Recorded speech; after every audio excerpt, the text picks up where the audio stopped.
Welcome then, guys, to another edition of SW6 Live, where we review our first-class performance yesterday in the game against Everton, which, of course, we won by 2-0 at Stamford Bridge. On the panel tonight is Mo. Good evening, Mo. Good evening, Tony. I'm really excited to, as always, look at the game. Let's dissect it. Let's analyze this match.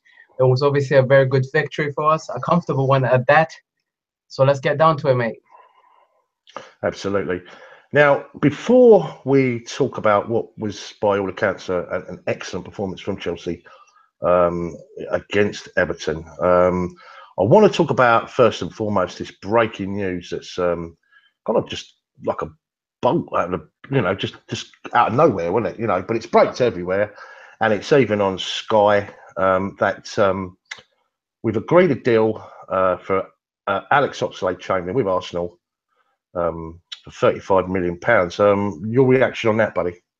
Well, and it's been coming for a long time, hasn't it? And I think it's obviously after the loss that they experienced yesterday against Liverpool, I think it was pretty much coming in terms of the Arsenal players now maybe starting to hand in their transfer request. I mean, and over the last week, you've been hearing the fact that he's been rejecting the new contract offer they put on the table for him. And that was already a bit of an indication to the situation. So it was only about time who would agree a deal with Arsenal to get the player. And I think the news is also that Arsenal weren't willing to sell to Liverpool either, and Liverpool's interest has kind of wavered itself, and they have tried to go after other targets. So, and it was about time, and I think it's a very, very good target for us to go after. It's a decent signing. He's homegrown. He can cover a lot of different types of positions. He's quite versatile as a player, very fast on the ball, and I think he's quite a hard worker. And I think with Antonio Conte as a combination, it does really excite me to see what he does with the player. Yeah, I mean, when you think of the fee, I think the fee's about right. I mean, he's 24. He's played a lot of games for a 24-year-old, and in a lot of positions. I think. Can you see him going straight into the team, for example? And I wouldn't say he would go straight walking into a team. I think that for me is where my hesitancy will come, because I do think Antonio Conte prefers people that are competent with his formation, with his tactics and his way of playing. And he likes his players to know exactly what to do on that pitch. And if you don't, he will not trust you to be on that pitch. He also likes experience. And I think he will always go first with the players that he's very familiar with, that know how to do the job that he's asking of them. I think what we will find, though, is that he will start to fine-tune Chamberlain into the type of play that he's looking for. And it'll be very interesting to see more than anything where he fits in at Chelsea, because I think a lot of people are jumping on the bandwagon saying that he's going to replace Victor Moses. I think Victor Moses is one of the players that Antonio Conte actually does like, and he rates really highly. So therefore, I don't necessarily see that happening. I think, if anything, it'll be interesting to see whether he looks at Chamberlain as just a squad player, or whether he looks at him as a player who can play in competition with maybe some of our wingers. So instead of everyone's looking at the wing back positions, maybe the idea might be here that he actually ends up competing in spots with Eden Hazard, Willian, and Pedro, which I don't know what the chances are of him getting over those players. But what it does tell you is that, for me, at the very least, and we've got a good, decent player on our hands here. And the 35 million fee, I think, for a player on his last year of contract is quite surprising. But then again, you look at this transfer window and what it's been like, and then you see the fees that have been paid for some of the players.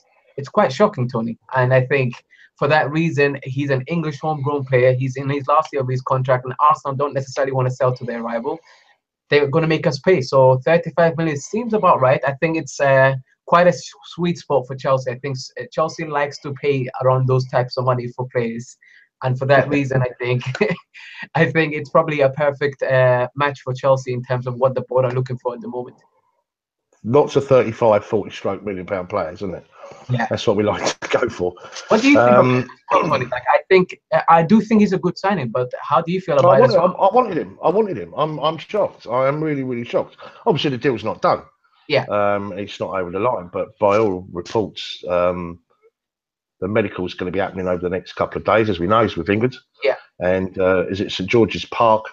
They think the medical is going to be conducted there. And let's be honest here, right? I mean, I've read a lot of reports, a lot of goonies, like for example, now saying that, by all accounts, he was awful, wasn't he? He played. Am I right in saying against Liverpool? Yeah, yeah, he played. And he got slated, didn't he, on their TV channel quite a bit. But to be fair, the whole team got slated, and he was one of the players that was slated as well. The Arsenal fans were definitely not happy with him in particular. He was one of the particular players they weren't happy with. No, but he's also a player that they particularly didn't want to sell. And he's a particular player that they never wanted to, to get rid of. And of course, because he's gone to us, we don't want him. But it was definitely a player that, look, let's make no bones about it. Arsenal did not want to get rid of this player. If they wanted to get rid of this player, why did they offer him an improved offer? Yeah. And from an Oxlade-Chamberlain's perspective, it's not about money. Yeah. Because if it was about money, he would have stayed. Yeah. So it's about opportunity. About ambition, I think, and it's happened in the past. It's just history repeating itself at Arsenal yet again. And I think, having watched a lot of the Arsenal fans react yesterday as well, a lot of them were like, we can't blame players for wanting to leave when the club shows no ambition in wanting to win stuff, in wanting to compete, in wanting to sign players. And then you have a manager that, unfortunately, at the moment is playing people in all kinds of positions. And a lot of them are very frustrated, and rightly so, to be honest. And I think for me, a lot of the times people think that I just hate Arsenal. I think I also have quite a bit of respect for Arsenal, at least the Arsenal I used to know. They had a competitive nature to them. They were a squad. They were a team that were the Invisibles at one point, and they had high sort of ambitions. They were beating Real Madrid at one point. They were facing the Barcelonas. They were one of those clubs. And suddenly you've now come down to basically you're losing to Stoke, and then you're getting dominated and completely annihilated by Liverpool. And 4-0 is just about lucky. That's what's so crazy. I think what it is with them as a club, and I think it's the fact that every now and again you'll get a bad result. You'll lose badly. Yeah. You might lose 3, you might lose 4, and it's it doesn't happen that often, thank goodness for us, but. Yeah. When it does, it's like, what's happened there? It's like it's like a freak, and it's like a freak result, yeah. But the thing with Arsenal is it happens a lot of times. They got smashed for 6 by us. United hit them for 8. Man City hit them for 6. Liverpool have hit them for 5s on other occasions. 4 again. Bayern Munich hit them for 5 3 times on the spin. What I'm trying to say is it's not like it's a one-off. It's happened time and time again. And of course. I guess one of the most frustrating things, I don't want to turn this into an Arsenal factor here, but is the course they got shoveled all that shit about their stadium. Yeah. That they had this 10-year thing where they were almost sort of very organic, the way they were approaching the whole project and almost self-purchasing it themselves, Yeah. So they kind of bought all the crap that their board had been shoveling at them.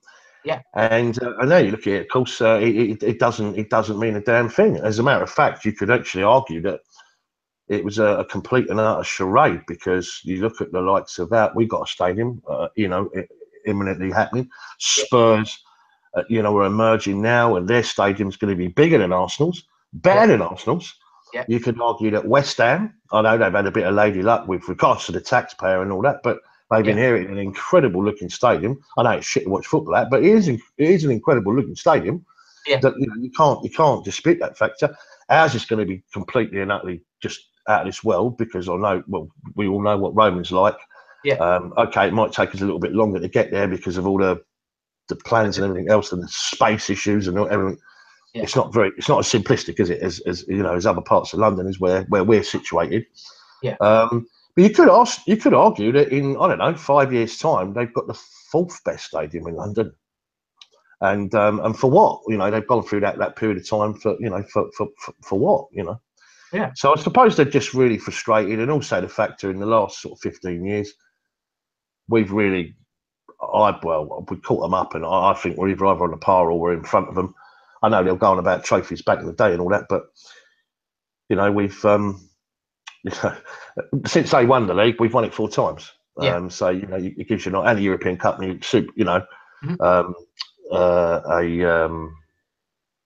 European title. We just won everything, didn't we? So. I suppose they look at that really, and it's a big club, and they're obviously they're almost self-imploding, aren't they? That's the right word. And to nick the player off them, perhaps they owed us one with Petr. Maybe there was a moral one there. Yeah. Who knows? And I feel like we got the better end of the bargain there as well at the same time, because I think this is a player that's 24 years old, which means he's got the best years ahead of him. If anything, I think he's a player that maybe has been a little bit inconsistent. He hasn't scored a great amount of goals being at Arsenal, but they did sign him pretty young, and Arsenal haven't necessarily played him in a consistent position for him to be a goal-scoring threat. And I think that's what people tend to miss out on with the player. I think it's quite easy to look at the stats and try and tell a story that you want to tell. I think it's about looking at the player and what sort of predicament Arsenal have been putting him. I think part of his need to want to leave and go elsewhere is also wanting to find a team and a manager that believes in him, but also actually instills confidence in him in regards to giving him a position and saying, like, here's what we need you to do, and then helping him actually manage and be effective in that position. And I think that's probably why he also wants to leave. I think they can throw money at him, but it's not just about the money. It's ambition. It's about being put in a position that is very consistent to him. I mean, he's played in God knows how many positions for Arsenal, and you're just thinking, God, what position does he actually play in right now? And I think that's probably very frustrating for him. So it's now about the right time, I think. He's 24 years old. I think he needs to go find somewhere, and he needs to go play regular football. But he also needs a manager and a team that actually has ambition that he wants, maybe. And I think that's probably why he wants to go. I think the only shock that I see in this situation is I never ever thought Arsenal would be happy to sell to us. I still thought they would sell to either to Liverpool or any other team other than us, just because I think the rivalry and everything. But I guess things do change, and I don't think Arsenal fans are going to be necessarily happy about this one exactly, because it was just a week ago when Wenger was saying Chamberlain is one for the future, and I'm just like, and you've been saying that for years. I don't think even a player believes you right now. And well, there you go. Now they've accepted a 35 million bid, and he's on his way to Stamford Bridge by the looks of things. Ashley Cole, Mark II, perhaps. You know. Yeah. Now, apparently, also, and I will talk about this later on in the back end of the stream, with regards to all that's going on with the transfer window. But there's also two other deals bubbling away as well. Just briefly touch on those, mate. I know you're not too keen on it, but Danny Drinkwater, that does seem to be happening, mate. Oh, and Ross Barkley too. Ross Barkley. I mean, there's three English guys, you know. If you know, with Oxlade-Chamberlain. Yeah, and I think that's what the board is probably trying to go for by the looks of it, I think. And the players we've been linked with from the start of the transfer window to suddenly now who we've been linked with, it started to draw a little bit of a picture that maybe what we're going after now, it's homegrown players. And we're trying to fill that quota. But I think maybe there might be an identity change at Chelsea as well. I think when both players will be around the 30 mark, won't they? Be 30, 35, 40 million. And that for me is where I'm a little bit just unsure about these types of deals. And as far as I'm concerned, I think Danny Drinkwater have made it clear in the past that I'm not necessarily going to be a fan of the deal happening, but it's a deal that is probably going to happen and is more than likely going to be a play that might be announced either tomorrow or the day after, God knows at this point. But I'll be honest, I'm quite disappointed. I do feel like it's a player that we probably have ended up with in the end. It's not probably a player that we were going after in the beginning, and I think that's always quite disappointing because it does make you feel like you've ended up with a player that you weren't necessarily looking at as your main target here.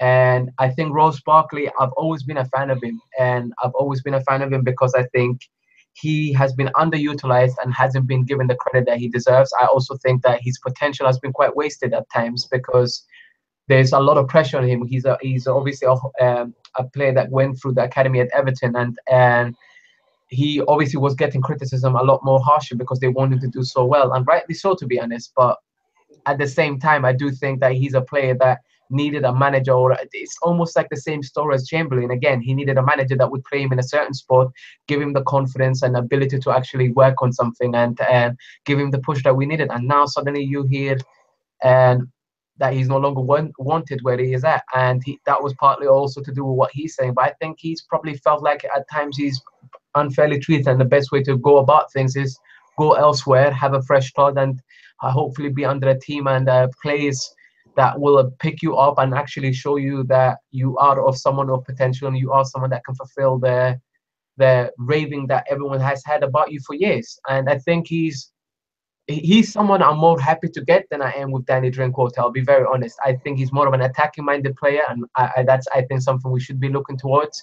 And I think he's someone that we can mold into what we want, and he's quite young as well. So that, for me, is always a good combination.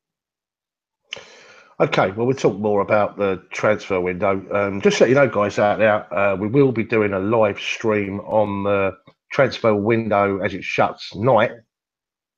And we'll probably be bringing in one of the Arsenal boys, if not two, and the West Ham, probably Paul in from West Ham to get their perspective as well.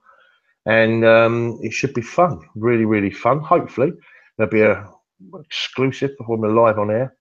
And also, guys, to let you know, it should have gone up prior, but there'll be a vlog going up, which we were hoping actually to go out prior to this stream, weren't we, mate?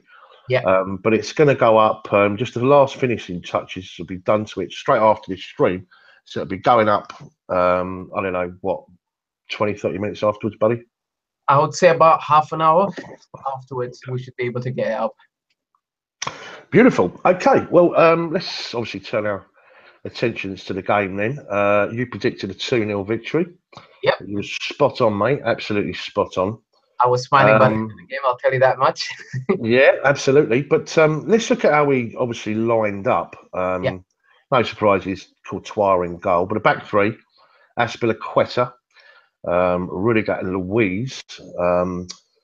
Obviously, we had the wing backs, Victor Moses, Marcos Alonso, who I think is really, really, really fighting on all fronts. In fact, both those players, actually, I think right now, playing out of their skins, really playing for their positions, aren't they? Yeah. Which we'll touch on a little bit later. Cesc Fabregas straight back in with N'Golo Kante, central stroke holding mid. Mm-hmm. And obviously, we had the wide men in Pedro and the brilliance of Willian, and of course up front, Vero Morata. Now, any surprises there, mate? And the reason why I mention it is you got a little bit of stick, mate. Which, by the way, that video was first class, and you might have seen, guys, it's there's a real in-depth analysis now on the videos now that we're putting out. Not the same old dross that I used to do. Let's put it like that. But you know, you come under a little bit of criticism, mate, because you felt that Azpilicueta perhaps needed a little reminder and taking out that back three. And I think the only surprise there wasn't really any surprise for me. I think although I said Azpilicueta should be dropped, I didn't necessarily expect him to get dropped. I did want him to get dropped. I think for me it's very much to do with the fact that I feel like he's been quite error prone, and I did explain that in the video as well. And I think he's a great player, and he's a player that I rate very highly. I do think he's been a little bit unlike himself a little bit lately, and it's been very interesting to see his distribution play. I feel like he's been taking unnecessary risk, unnecessary touches, and sometimes he's been putting himself in difficult scenarios. I also think that teams that we've been facing have been quite good at targeting and actually Azpilicueta, because he's the shorter of the other two that play alongside him in centre back. So they will those diagonal balls. Those what they do. They play. You can almost, you know, it's almost like the way to play against us, isn't it? Or put us under the. They play them long, sort of diagonal, sort of cutting balls, don't they? In between two, you know. Yeah. And look for the second knock on. Do you know what I mean? And create from there. But go on, buddy. Yeah, I think also like the end of last season, it's something I started to notice as well, because I think teams started to look at Chelsea, and like especially when Spurs and Dele Alli and Christian Eriksen started to do that little bit of combination, teams started to target that end of our back. And I think what you start to notice, Liverpool away as well, wasn't it? Remember Liverpool? Yeah. Yeah. Victor Moses and Azpilicueta are not the tallest of players, and I think that for me is what always worries me, is the fact that their height isn't necessarily going to make us the most capable in defending set pieces, or in defending, for example, in scenarios where there's a lot of crosses coming into our boxes, especially when they're directed and towards a specific part of it. And for that reason, for me, it's always been quite worrying, and I've always felt like he's not a natural centre back. And I feel like for that reason, I would have preferred him to go to a right back or right wing back, I should say, in this scenario. And the sooner we get him to play there, I mean, we all know how defensively solid he is. He's very intelligent on the ball. He's very intelligent at making sure that he distributes his play. I mean, yesterday, for example, he assisted yet again. And for me, it just shows you a bit about the parts of his game that I feel like he's got a lot of strength in. For that reason, I feel like you put him in right wing back. We already know he's defensively solid. He can add to his attacking game. And then you have a well-balanced, complete player in Azpilicueta. And I feel like the sooner we do that, the quicker we can say we have one of the best, if not the best, right back in the world. But we can't say that at the moment because Aspi is not being given that opportunity. And I wouldn't say he's necessarily the best centre-back in the world. And that's not to say he's not a good player. It's just to say that he's just not. I don't think he's kind of fit for that type of to be that player. Although he does put in a good shift there. And other than that, us going back to the formation that we were used to, for me, I was very happy with. That was very good for us. I think the lineup and the players that he chose were exactly the players I predicted. The only person I got wrong was Aspi being in the team. I was a little bit disappointed that Christensen was dropped, and just because I felt like he's shown solid performances when he's come on and when he's played to the full 90 minutes. He's shown his intelligence. He's shown that he was capable, and I feel like for his development and for us to get used to it, we should leave him there. We should actually give him as many games as possible. But then again, we do have a lot of games this season, so it's not like he's going to be sitting on the bench all the time. He's going to definitely get a lot more games. I just felt like it probably would have been the right thing to do to just keep him on this game. Well, just keeping on the defence and perhaps going off at a tangent somewhere, somewhat. I mean, Gary Cahill, he's got one more game to serve, hasn't he? Yeah. Before he can possibly return. Captain, obviously. Can we see him getting straight back in? I mean, you know, when you look at that back line or that back three, and then of course you can throw in Christensen. You've already mentioned Christensen, and I think he's been absolutely class. Really, I really do. Yeah. Could you see, you know, Cahill slotting straight back in, or do you think he'll have to wait his turn?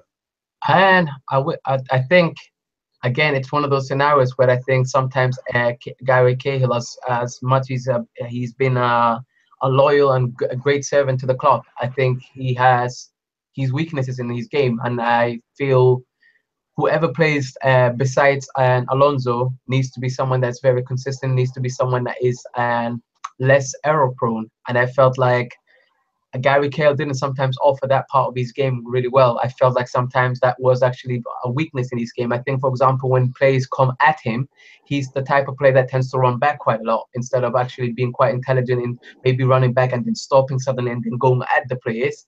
He tends to run back a lot, and that usually puts him in a lot more trouble. So for me, there are weaknesses in his games, but I do think that knowing Antonio Conte, he prefers experience. He's a player. He's also a manager that is very much quite loyal to his players, and for that reason, I do see him being slotted right back in. I prefer that would be not the case, but I do think that's probably what's going to happen. I mean, hindsight's a wonderful thing, but do you think it was an error of judgment that he was made captain? I mean, he was captain for most, if not all, of last season, wasn't he? Yeah. Let's be fair. And he earned that right. Yeah. You know, there's no one can dispute that factor. But do you feel that when you look at a captain, I always look at a captain that is going to be ever present. Now we know that John Terry was captain last season. Of course, he wasn't ever present. Yeah. It didn't really seem to matter. But surely, I know a captain has various roles off the pitch. You know, in the dressing room and everything else. He's that influence, isn't he? That you know that man that everyone looks to for that. You know. Come on, we can do this. Yeah. Do you not think that with regards to, you know, with the playing side, that maybe perhaps David Luiz would have been the better choice? Because out of the three, you know, centrally, he's the man. And you know that more often than not, he's going to play, injury aside, of course, most games. And I feel like when you look at the situation, again, it's a scenario that I think almost always when we've been presented with these types of situations, we tend to go with experience. And I think a lot of the managers end up going for experience when they do pick captains, I think. And Gary Cahill, as much as great as he has been, and last year, and he was captain last year, and he did do pretty well. I do feel like that there's a part of him that I feel always quite questionable about. I think when there's a lot of criticism on his back, he tends to struggle just a little bit more. I feel like it, but also he ends up being all about him, almost like he has a point to prove about the type of player he is and how much better than he is than what people are saying, so on and so forth. And he does get quite a lot of criticism, not just from sometimes us as Chelsea fans, but also from the media. And sometimes I think it's rightly so, because there are parts of his game that are a weakness. I think his character is something that sometimes makes me doubt how much of a captain he can be when we're really, really struggling. How much he can drive the team forward, how much he can motivate the players. I think it's great that you can do something off the pitch, but on the pitch is what really gets these players paid. And on that pitch, can he be the player that makes everyone feel like, you know what, we've got this game, we can get back in it, no matter what's happening. And I think when you look back in our past, and you had a lot of leaders in our squad, John Terry was our captain, but you always had the Michael Ballack's, the Frank Lampard, the Didier Drogba's, the Peter Cech. You had a lot of great leaders that had this character to them that just made you think like they have a fighting spirit within them. And sometimes I feel like Gary Cahill, he does have that fighting spirit, but not necessarily always for the team. I feel like he's almost trying to prove that was wrong about himself. And that is where my doubt starts to come with him, is that if he's too busy doing that sometimes on the pitch, can it sometimes also mean that if another player is struggling, can he make sure that that player is putting his head up? For example, actually, let me give you a great example. And last week when we played Spurs, and that's why he scored the own goal, the person that went first to console him was who? None other than David Luiz. And I think that's the type of character I end up looking out for. And David Luiz, within Chelsea fan base, is looked up really highly. We've always loved him. We've always loved his character. We've always liked the fact that he's a character. He's someone that you feel like can make you laugh, but when it gets serious and when it gets like to the dirty end of a game, for example, he's someone that goes completely with that intensity. And I think for me, that almost describes what a captain needs to be. Someone that can pick players up when they need to be picked up and isn't all about him. And I think for that reason, he's someone that I was going to look out towards maybe being a captain. But I can see why we've gone with Gary Cahill, and I think he at the very least deserves the opportunity based on the fact that he has been a long servant and he has won pretty much every trophy with us at this point. So for that reason, he deserved the opportunity. But I do feel like sometimes he's a little bit more about himself. And that for me is where my doubt is with him a little bit. Well, the defence yesterday, excuse me, was very solid. I've got feedback on your side, I think, Mona. No worries. Is it still there? Got it. I don't think so, buddy. No, it's gone. Perfect. Just heard myself twice, that's all. Yeah, I thought the defence yesterday was very, very solid. And it was the 87th minute that Courtois was brought into the game, bud. Which is just pretty much sums it up. Yeah. But let's look at, says Fabregas then. Any surprises? Obviously, he comes straight back in. Could have played Bakayoko there. It's obviously fit. In the preview, I did say that I feel like Bakayoko needed to be benched. Not because Bakayoko is not a good player. I just think he needs time to adapt. And I think we need Cesc Fabregas on that pitch, because when we faced Spurs, that's what the aspect that we struggled with was in midfield. And when we got the ball, we lacked distribution. We didn't know what to do with the ball. We'd lose it that quickly. And for me, against Everton at home, you want to make sure that that's an aspect of the game that you control, that the distribution doesn't become a problem. And Cesc Fabregas on the ball is one of the most comfortable players. And then you add his distribution into it. Man, he's someone that I think any team gets really scared about, because he isn't just the type of player to just rely upon to pass the ball. He's now added so much to his game. He's a lot more stronger. He's a lot more hardworking. And Tony Conte has brought a side out of him that I didn't think he could add to his game. And I think that, for me, excites me about Cesc Fabregas.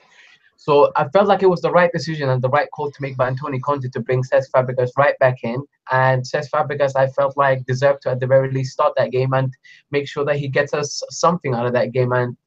And it proves that any doubt is wrong, because obviously he got that red card against Burnley, and some people started to think, oh, he's disciplined and he's this and that. I think he needed to silence those people. So him being back in the team was probably the right call here. And indeed, he did because he got the first goal, and it was the first half, I thought, where we were so superior to Everton, where I think 2-0 was a total reflection of it was the right scoreline. If anything, it could have been 3 or 4. Yeah, we were certainly creating chances right from the start. We were zipping the ball around, very solid at the back. I thought Everton were very ordinary. And it was just a matter of time before, we got our goal. And of course, 27 minutes, we got our goal. It was kind of a weird goal, really, but it was really well taken. It was almost passed into the net, wasn't it? From Cesc, bent it, sort of thing. But it's a real clever bit of play from Cesc Fabregas. What did you think about the goal, mate? Really clever, wasn't it? I felt like the goal was actually quite surprising. I think it caught everyone in the ground quite by a bit of surprise. And you didn't really anticipate the goal going in. I think he didn't get the most strongest of touches on the ball either, but it still managed to get back in the back of the net. I feel like he pretty much placed it almost. And I think it was very nice to see him actually get that goal as well, because I think it's one of those things where he's gone back in the team, and it's not just about distribution. When sometimes Fabregas goes that step further and actually gets you the goals as well. And for him to get back in the squad and get the first goal as well, which we needed at that time, because we were creating a lot of chances, like you said, in that first half. And we finally broke the deadlock, and it was a nice little header assist by Alvaro Morata, which I was very happy about. Morata now has assisted twice with a header, and it's very funny, and scored twice with a header as well. So it's a record, I believe, isn't it? It's an absolute record. Yeah. Well, let's bring us to that moment then, because it was indeed the second goal was Alvaro Morata, and as you say, 5 minutes from the break. And it was actually a moment where we could have been given a penalty or a free kick in a very dangerous spot. And I thought the referee kind of half got out of jail because, again, I thought the referee made some suspect decisions in that first half. I mean, let's have it. Not had the greatest of breaths, have we, so far down at the bridge? But he certainly got out of jail with the fact that we scored straight after, because he waved it on. There was boos, weren't there, going around the ground. And of course, the play sort of broke, and it was a really intelligent little dink. Am I right in saying it was Azpilicueta with the chip? Yeah, perfectly weighted, and he really stuck it away, lovely, and real striker's finish, and a bit of class there, mate, and a record for the man. Yeah, absolutely brilliant. I think it was well deserved by Alvaro Morata. I think you can start to see that he's starting to understand a little bit about how to play with the team. I think the physical aspect is something that will take him a little bit longer, but it was a very nicely taken header there, and Azpilicueta pretty much made it very easy for him, to be honest. It was a cross that pretty much was almost dipped into his head, and bam, it was back of the net, because it was just him and the goalkeeper. And it was very nicely done. I think Alvaro Morata is starting to show a little bit about the fact that although he might not necessarily be comfortable with the league just yet and feel comfortable, and obviously he's getting a lot of criticism whilst he's just started, and like before he'd even kicked the ball, and like for example the penalty miss at the Community Shield, people already talking about 70 million this and blah blah blah and all of that stuff. And it's just, the guy needs a little bit of time, and for him to already have scored 2 goals and also assisted twice, I think that already tells you a little bit about why you need to give the guy a little bit more time. Because if this is him still trying to adapt and still trying to understand the game in terms of what the coach is asking of him, in terms of what the league requires of him, it's pretty exciting about how many goals he could probably end up with. But now we also have to talk about maybe how many assists he's going to end up with, because that's 2 for 2 for him in 3 games. He's chasing his sets. He's absolutely chasing. Yeah. Okay. So we feel that Morata's definitely settling in really, really nicely, and he's definitely the man up front now, and as opposed to, I mean, I know Michy Batshuayi come on, but in terms of first choice, it's got to be Morata, isn't it?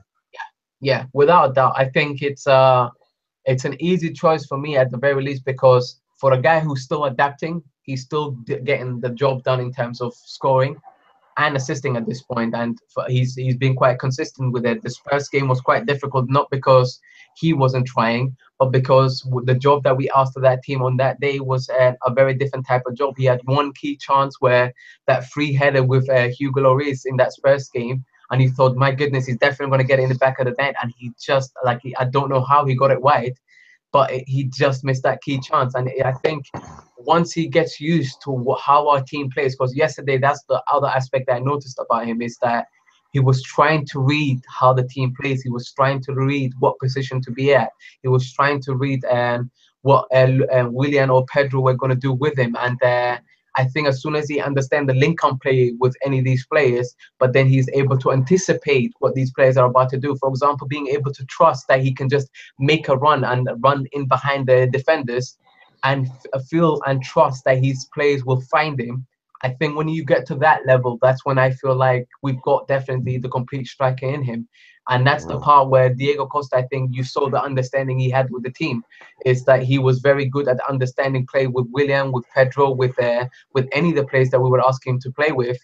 And it just got so good to the point that now you didn't have to question any aspect of him other than the fact that he sometimes was too physical. I think it's funny that I now have to say it's the opposite with Alvaro Morata. The only part of him that he needs to improve for me is the physical aspect, that he's waiting for the ball to get him. I mean, someone passes on to him, he's so focused on the ball that he forgets that this is a defender and this is a physical league, and he's just getting pushed right apart, and the referee's not going to give you anything for that. And for that reason, that's the aspect of the game that he, for me, needs to improve as soon as possible. And if he then starts to trust and read what his team are doing, it's going to be definitely very scary for other teams to play against Alvaro Morata. So definitely first choice for me. And both of the runs for both of his goals, if you follow what I'm going with, were very intelligently made, weren't they? You know, that's the fantastic side of him, the intelligence. Yeah. You know, making the runs at the right time. You know, he's a different type of player to Diego Costa. He's a much more technical, you know, sort of player. Yeah. And definitely someone that's going to put us in good stead, especially for the European games, that's for sure.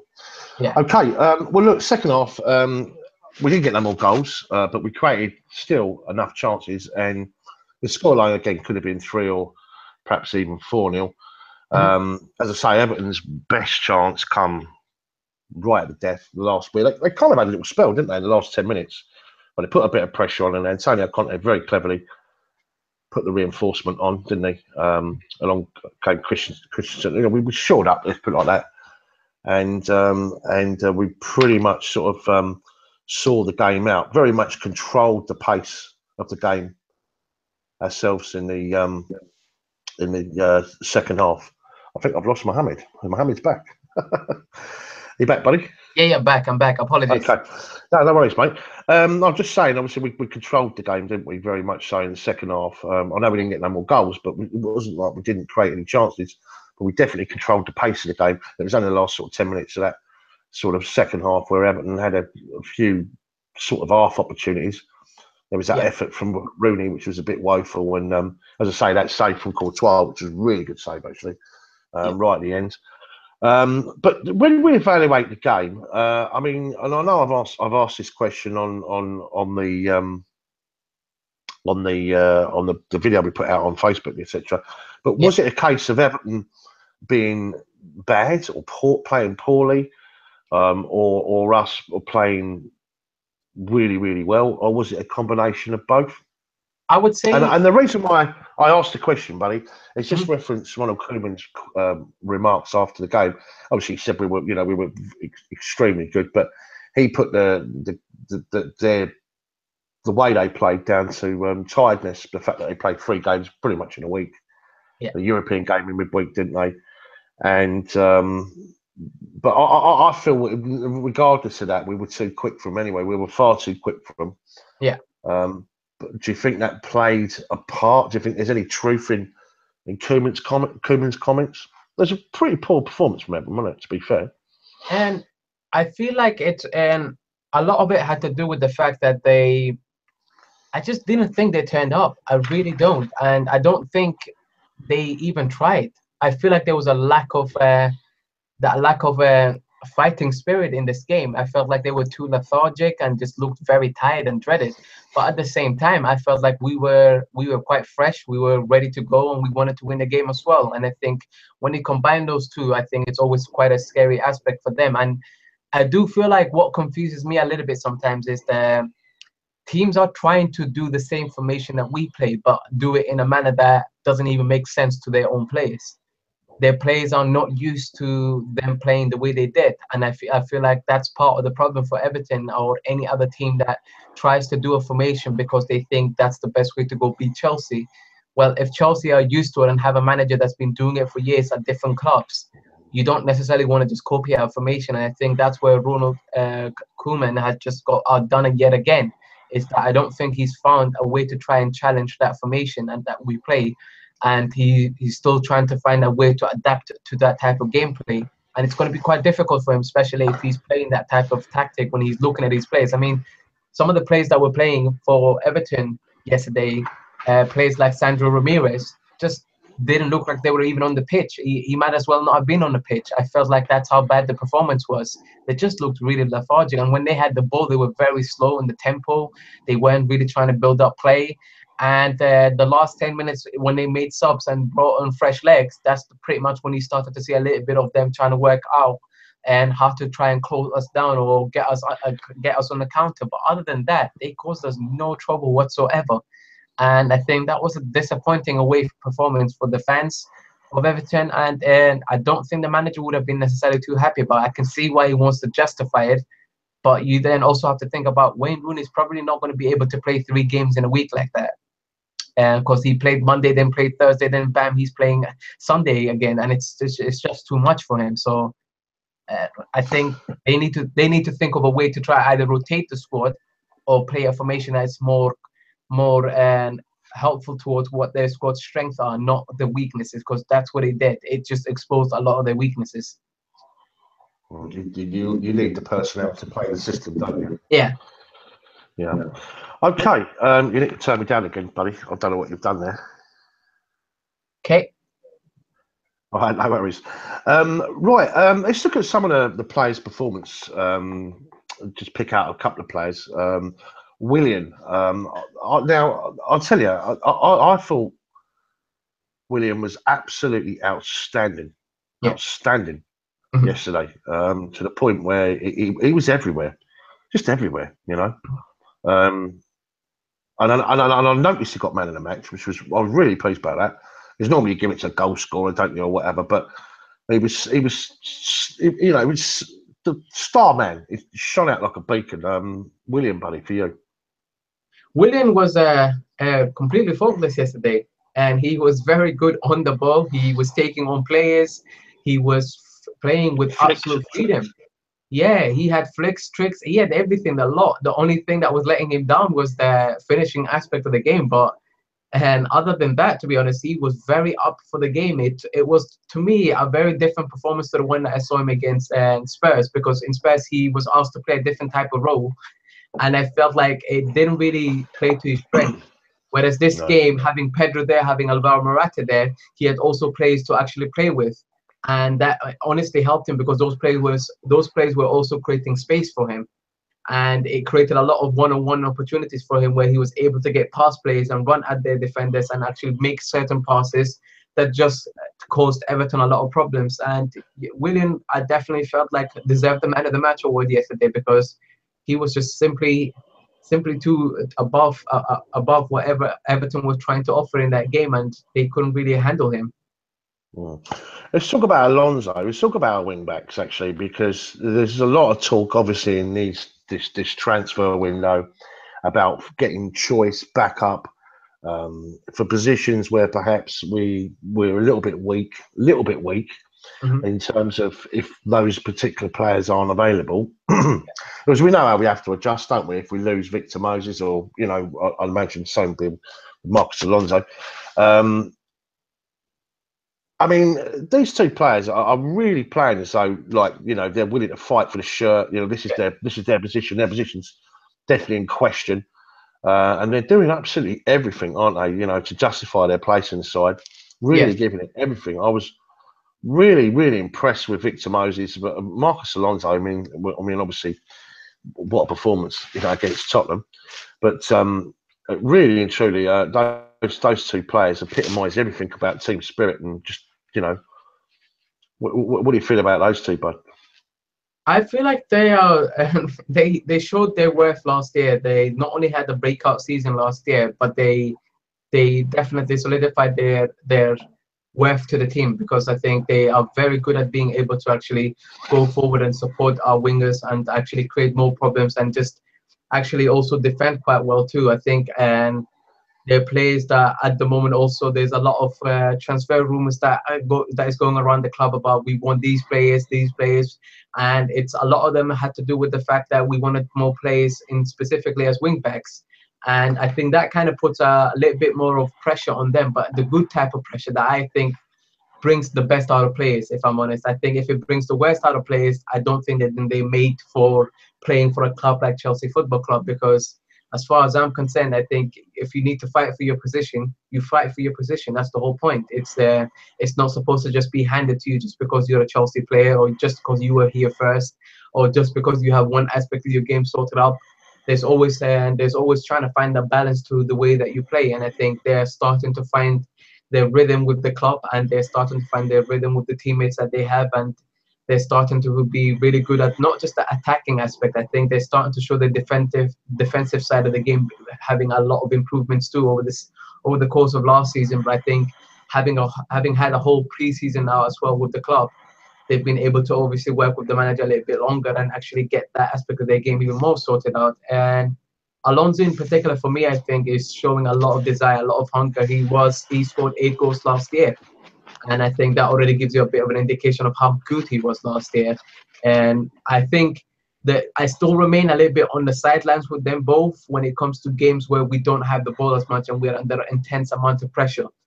Those are games where I feel like their defensive and aspect of the game is where it's not as strong. That's where it starts to show, because we're under a lot of pressure. And Alonso, for example, struggles with closing players down and sometimes takes too long. And sometimes he also gets outpaced quite easily. And that, for me, is sometimes a part of his game where I've questioned a little bit. And I feel like I want to see him improving on that aspect of his game.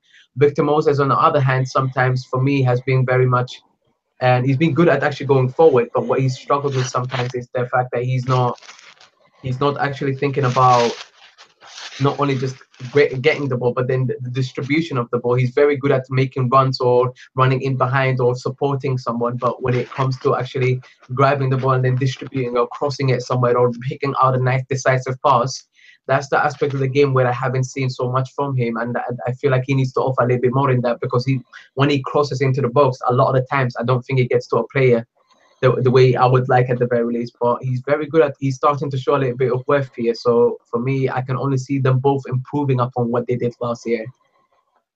You used to play with him, didn't you? Yeah, I did. And we both lived around the same area, actually. And it was a place called Norbury. So this is before he was signed for Crystal Palace's youth team.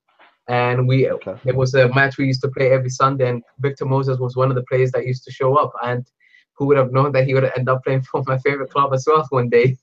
That is really, really cool. But and he did you think you were better than him? Say again? Did you think you were better than him? And at the time, I don't know what I thought. I'd like to think that I probably did think that I was better than him, but clearly that's not the case. Wow, that's amazing, isn't it? Okay, and Pedro, word about Pedro. I thought he was really on his game as well. Pedro, you know what I like about Pedro? I think for me, every single time, this never fails to amaze me, is how determined he is to get a ball. Yeah. He's closing down of players is absolutely phenomenal to watch, because he never ever gives them a space to breathe or just find their comfortability in that aspect of the game. And there was 2 times actually in the first half of our game this week where he managed to get the ball, and then what let him down was he just got too eager and either pushed the ball too further ahead of himself or got tackled in the last moment, and it just didn't work out. He even attempted an overhead kick at one point. I mean, it's a play that I've always been very excited to watch. I love the fact that he's comfortable on both feet, and he loves getting past players. He's got a lot of speed on him, and he's hungry for goals as well. It's very good to see him back actually in a Chelsea shirt and actually get a start as well yesterday. And obviously eventually got taken off for Bakayoko, but I think that's just because he's still maybe recovering a little bit. And maybe that as soon as that mask comes, I think his incisiveness in getting goals again will definitely also come. back into his game as well, because he had quite a few chances yesterday, but unfortunately couldn't finish any. And a quick word on Rudiger. I think it's been superb, absolutely superb. Rudiger has a Rudiger. I think with time, I think we're going to all come to love him, because the part of the game that I've always been more excited than anything about when we were signing him is his distribution from the back. And last year, with the only player that I felt that was very comfortable with that was David Luiz. But then Cesar Azpilicueta, as the season progressed, became very much a key player in that aspect too. He had the most touches of the ball and stuff, and he ended up getting quite a few assists to himself. But the thing for me with Rudiger was that Rudiger is very good at picking up passes, and he's very much a determined player. He's not someone to back down from taking a cross and trying to aim it towards someone in the wing. And for me, that's very important. But yesterday, he also had a few runs, actually trying to get all the way up. But he was playing as a winger at one point. It was very impressive to see, and I think his defensive game is now. Yesterday was very impressive as well. Didn't put a foot wrong and was very comfortable on the ball and was making very good decisions in the distribution aspect of his game. And I think with time, he's just going to get better with this too. Okay, so all in all, really, you need to turn me down again, buddy. Not sure what's happening. Got me? You hear me now? That's fine. Yeah, I can hear you. So all in all, a good performance. Marks out of 10. What would you give it? And I'm going to say 7.5 is what I'll go for. I think we were definitely in gear. We created loads of chances. We could have scored far more, but I do feel at the same time that Everton gave us an easy game. So I can't be that. And I can't praise Chelsea as much as I want to. I think it'll be interesting to see what happens against Leicester away. Absolutely. Okay, so we go into an international break now, and hopefully when the players return, I don't like international breaks, I've got to be honest. I just keep my biggest fears are injuries, you know. I'm just happy when the players are all back, let's put it like that. But obviously, if Hazard comes back, and we've added to the team 2 or 3 extra players that have given us more quality, you know, it's quite incredulous how football can change, you know, in a matter of, you know, 2 weeks.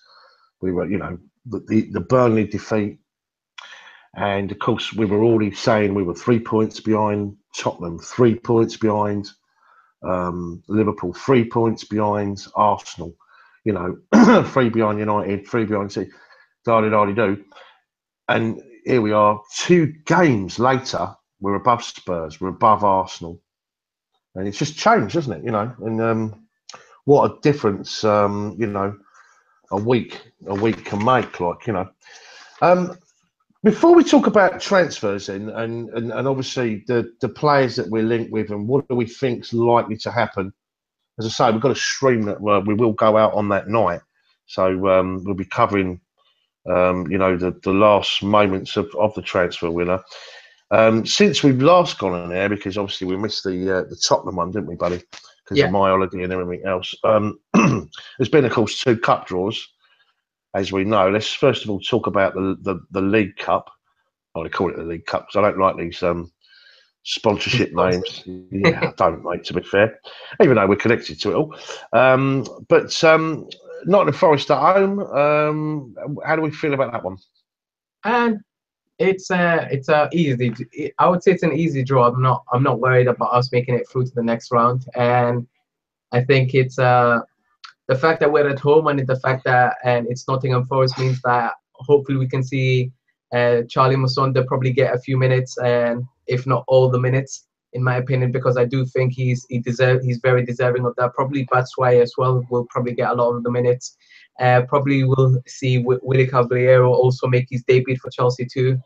And I do feel like it's an easy sort of draw for us to actually go against and definitely make it to the next round. So it's not really going to be a difficult tie for us, I think. You probably don't remember Nottingham Forest being half decent, though. I definitely wasn't around in those moments either. No, and it was definitely a competition, and they used to win or be involved in, right, you know, finals and all that quite regular. Obviously, back in the day with Brian Clough, you know, and 2 European Cups and forever involved, in the time. And it is a club that's completely and utterly fallen from grace. I mean, they were in the infancy stages with when the Premier League started, if you like. They were in the Premier League at that time. And then they just kind of not a free fall, but they've never actually got back. And because they've missed all the monetary side of the game. I've not had the benefits of coming back up and having 2 or 3 years of parachute payments or whatever, like other clubs. So they're kind of down there. But they are a reasonably sized club, As I say, they were a big club in the 70s and 80s for sure. Yeah. And they will bring a full allocation of supporters, no doubt, and it'll be a great atmosphere. But of course, you do expect us to win that game, don't you, mate? Yeah. Well, the other draw, obviously, we're talking in terms of the Champions League. Just totally and utterly so excited about the Champions League. For me, is the trophy. Now, I've got to be honest, that's how I feel about it. For me, it offers everything, as a spectacle. It's got everything, And I was so excited, and yet I was really disappointed with the draw. I really was, because there were certain games I really, really wanted us to. I mean, Dortmund, I wanted that. Spurs nicked that one. I'm pissed off about that. Well, it's true, isn't it? Because I really wanted that. That was the one I wanted, and I think a lot of Chelsea fans really fancied the, Dortmund away. I can imagine everyone wanting to do that one. But of course, just look at who we ended up with. We ended up with Atletico Madrid, no strangers with regards to the connections as football. We know we've played them before in the Champions League semi-final. Of course, they knocked us out, but they had our players, didn't they? They become our players. And now, funny enough, I've gone back to them, or going back to them. We've got the Diego Costa angle. Of course, I see Sky saying, what's it going to be like when he's not going to play against us? So let's be honest. Yeah. Because of the transfer embargo or ban on Atletico. But what do you feel about the draw, mate? Atletico Madrid, AS Roma, and this what people are calling carrier bag. But, it's so funny. Every time someone says that, I just think, man, it's like I can't help but think straight away to the carrier bags. Yeah, I know.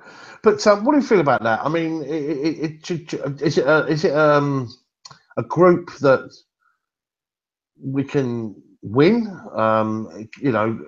It's not an easy group, is it? I mean, Roma are no mugs either. I know they've lost a lot of players, quite a lot of players. But it's still going to be a tough game out there in Rome, and they'll come and give us our game. We know what Italian football's like. They'll give us a game at the Bridge, no doubt about it. And of course, Atletico Madrid, they're going to be 2 tough games. Yeah, I don't know. Like, I feel like I wasn't disappointed. I was just surprised that we got Atletico Madrid because I just, considering the links that we have with that club, I felt like it was just a surprise to see them be the first team also drawn into our group as well. I just was hoping that it would be somebody else, if anything, because we haven't really done too well against them in the past few games that we played them as well. But I do feel like it's something that I think we can change. I think it's something where we can definitely top the group. I think Roma, obviously, this weekend actually played Inter Milan and ended up losing 3-1 to Inter Milan, actually. And that was a surprise one because I was expecting a very tight game, and Roma just didn't have any legs in them. They didn't even play the game as far as I was concerned. It was like a completely watching a different side. But then I looked at their lineup, and Rudiger was actually a key important player in their central defense, and he used to play next to Manolas, and now they don't have that anymore, and that for me was already a weakness. Then they didn't have their best right back as well. Perez and Florenzi were both injured. And it's like, oh my God, this team is basically like bare bones at this point. So it's not really a good indication of what Roma is like. But then they've lost Mohamed Salah, who brought a lot of goals and a lot of assists to them. And like when you look at it in that way, I feel like Roma is not as hard as I first thought. But Atletico Madrid at the same time not being able to make signings is also. It will be though, Mo. It will be though in their own backyard in the Olympic Stadium. Yeah, trust me, there'll be a cauldron of noise. And that'll be a tough game, mate, especially the away game. I think we'll win the home tie, yeah? Yeah. I do. I really, really do. But away from home, that's going to be a tough game. You know, it might come down to those games against Roma. I mean, I honestly, I don't know why, but I feel quite confident. I feel quite confident against Roma because I think for me, it's very. I'm watching the Italian league. There's only always been one team that I've always kind of respected in the way in which they play, and I'm starting to have a bit more respect for Inter Milan and Milan now that they've started to reinvest in their teams. But and Juventus is the only team I've always been worried about because they strengthen really well, but a lot of the times they were very good at keeping their key players. And only lately have they lost, for example, the Paul Pogba. And this year they're stuck to Alexandro and just don't want to let him go. But the amount of clubs that wanted Dybala as well, their striker, that already gives you again a bit of another indication about how well they've done at being able to keep a key player that's wanted by Real Madrid, that's wanted by Barcelona, that's wanted by the bigger clubs as well. And I think Roma is a good side, but I think Roma have lost a little bit of players here, and they have also got a new manager as well. So for me, they're not as strong and as solid as they were probably for the last year at the very least. And for that reason, I'm not as worried.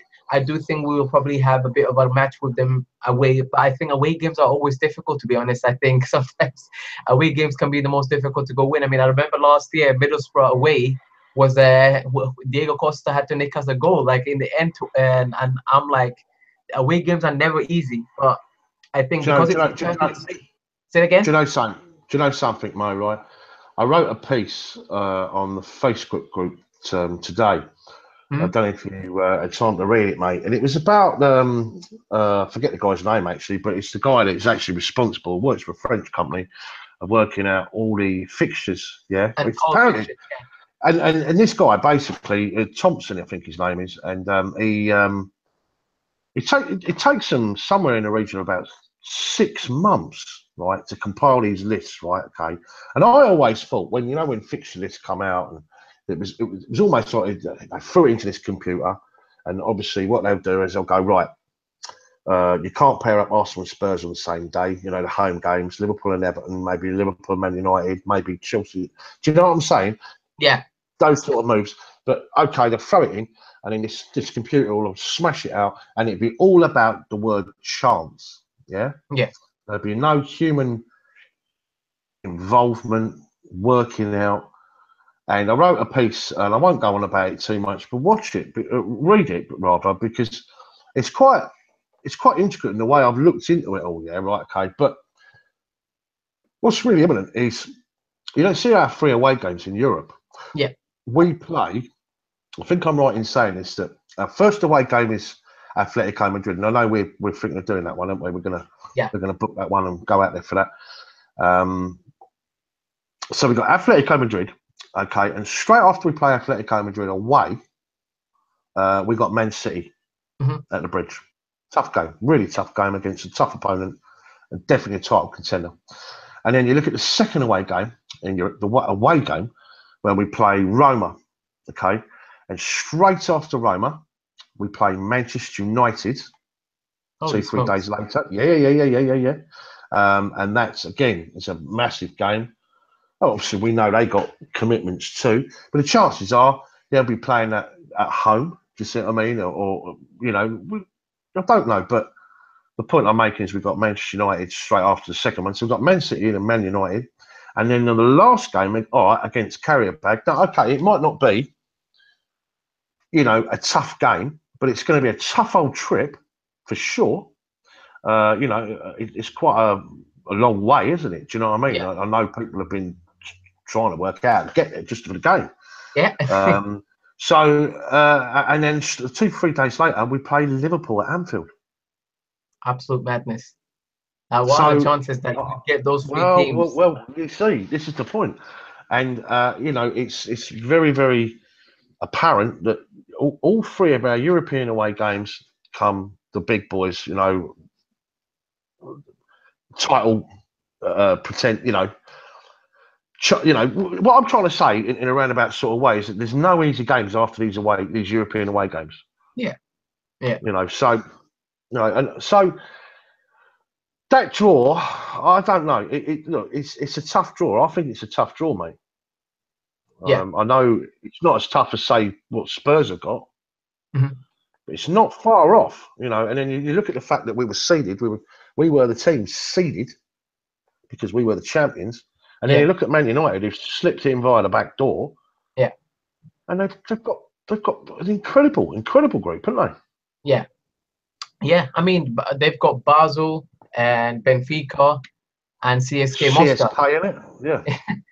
And I'm like, Liverpool's ain't too bad either for finishing, you know. Yeah. And it's the luck of the draw. I completely understand that. I think it's just, and having ended up with the group that we've ended up with, I think you think, man, that I wasn't expecting it to be as tough of a group, being champions and all. But I guess then you look at Spurs and you think, oh God, okay, that could have been a lot worse for us too at the same time, because flipping hell, they've got Dortmund and Real Madrid in their group. I just thought, damn, they might as well start planning for a Europa League at this point. Yeah. So I mean, you can see it's getting through those games, yeah. Yeah. I think we can definitely finish top of the group. I think I can see us probably drawing 1 or 2 games in there too. I think the 2 games versus the 4 games versus Atletico and Roma are not necessarily going to be straightforward. I feel more confident against Roma than I do against Atletico Madrid. And just because of the way that Atletico Madrid play, and I don't think they're an easy side to go face. I think defensively they're very solid. But it'll be very interesting to see Antonio Conte go against Diego Simeone, because I think it's a matchup that I've been waiting for quite a while. And the fact that obviously we may probably be going to this game as well. And actually, that sounds non-committal. I'm definitely going to this game. I'm going to. Yeah. I'll tell you what. Look. I'll tell you what we're going to do. Right after this stream. Yeah. Okay.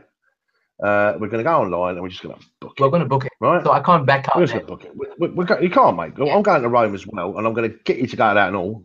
You're not getting out of that one. You're going to Rome and all, right? So carry a bag. We might give that a swerve. We might give the old bag a swerve. That's for sure. Yeah. But so we'll do that, mate. Whilst we're editing the old vlog or putting the last finishing touches to the vlog, like, you know. Yeah. So that's a definite, yeah? Definite. We're making it happen. Superb. Okay, so what do we make of the... I mean, how many of the English clubs can you see going through? Do you see a full house? Obviously, you don't think Spurs are going through, so everyone bar Spurs? I don't see Spurs going through. I think Man United, I think it's going to be quite easy for them to get through. I expect them to go through. Don't go through that. And I think Man City will definitely go through as well. And with the players that they've got and the money they've spent and the manager they've got, I can't expect them to not make it through that group. I definitely expect them to get through. And I feel like Liverpool's starting to show a little bit about them. And in the last 2 games, how they beat Hoffenheim and then how they've humiliated and Arsenal yesterday was a big indication of they're going to probably be quite a side to go against in the Champions League as well. And it'll be interesting to see who they signed. I mean, today they signed the Keita guy from Leipzig, actually, but he doesn't come. He doesn't come to them until next year, and which is really interesting. I didn't expect that, but I think they were trying to avoid obviously competition with that one, and the 48 million is actually it's a good price for a player that probably would have cost them a bit more. Would there be more competition probably next year? And I don't know. I feel like Liverpool are probably going to get through. I expect us to make it through. I feel like 4 out of the 5 will make it through to the next stage. Then it'll be interesting to see how the draw looks after that. Absolutely, mate. Absolutely. And the beauty of that Atletico game is it'll be at their new stadium. Am I right in saying that? You are correct. That's why I'm even more excited just for that reason. I've looked at the pictures of that stadium. It looks awesome. And there would have to be a little live exclusive outside the Bernabeu too that day, no doubt. More than likely, yes. Absolutely. Well, what can you say? What can you say? Okay, right then. Well, let's look at the transfer window then. It does seem to be the same faces and the same names that we're being linked with continuously. As we all know, for anyone that's been on Mars today, the room, well, it's not a rumour now, it's pretty common knowledge now. It's everywhere, isn't it? Sky, every journal out there. And it's not like either clubs are denying it either. That apparently a fee has been agreed between Chelsea and Arsenal for Alex Oxlade-Chamberlain. 35 million is the reported fee figure. and he'll be having a medical at the England training HQ, St George's Park, in the next couple of days, and he'll become a Chelsea player. But also, and I touched on it a little bit earlier, buddy, Danny Drinkwater. Now, according to a lot of journals out there, and the Sun in particular, a fee has actually been agreed with Leicester on this one now. So we know that they're the player. I know what you're going to say, but we know that the player, because it's weird nowadays, isn't it? They almost do a deal with the agents, don't they, and the player. It's almost like the clubs have got to come to, it's one of those, isn't it, sort of thing. But we know that was already sorted prior. It was just finding the right figure between Chelsea and Leicester. But it does look as though Danny Drinkwater is going to be, one of those on the same time scale as Oxlade-Chamberlain. It does look like that's a deal done too, buddy. Reactions on that one?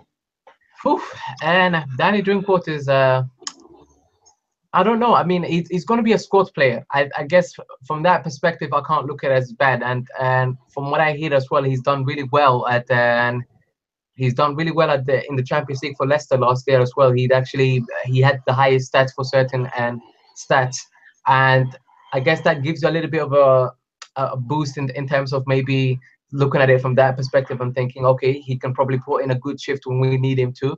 But at the same time, I always get quite disappointed when we don't have players that won't be fighting straight for the first team. I feel like he's going to be a player that more than likely is going to be seeing the bench quite a lot. And I hope for his own sake, he proves me wrong and he ends up being someone that is on the first team. Although I'm not looking forward to having to say, yes, Danny Drinkwater is in the team lineup every single time, because I'm not really a fan, I'll be honest. And obviously there's people also reporting on Twitter that he's actually been spotted in Cobham today. And that's quite interesting, which probably means he'll be announced. He'll be probably announced some point tomorrow by the sounds of it, if this is true. And I think Chamberlain is someone that I'm a bit more excited about, because I think when I look at the prospect of having a 24-year-old in the team who's got the best years still ahead of him, I like the sound of that. And I guess Danny Drinkwater does meet the needs of what Antonio Conte is looking for as well. He lacks his experience, but he's also not too old. I believe he's 27 going to 28, and that already again hits on this. That already ticks certain boxes for Antonio Conte. So it's two good players that I think will end up in the squad, but where they will play and if they will fight for the first 11 that's where the part where we don't actually know an answer to it just yet. And I guess that's where I feel a little bit more disappointed, because I want players to be fighting for the first team spot, because I think that brings the best out of players. Okay. Now, I'm still on the old thing, bud. A little bit of the old feeds. Vardy. Now, what do we make of this? Can we see a deal done for Vardy? And I'll be very, very, very, very shocked if that happens. Like, I don't expect it whatsoever. And it's insane, because I think when you look at Leicester without Vardy is just not something that I ever anticipate happening this season. But I don't think they have a replacement lined up. And I think that's why even more of a reason that I don't think this deal will happen. He's 30 years old. He'll be 31 early next year. I mean, the prices that were being quoted for me always make me question that type of stuff. And I feel like that's why I'm a bit more against this.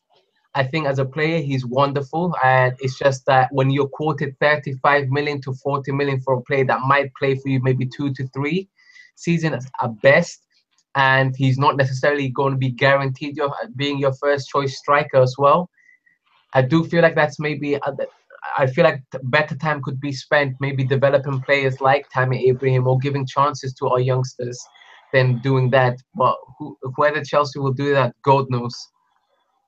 Well, I think it was. I've not really seen too much, to be fair. You need to turn that down, buddy.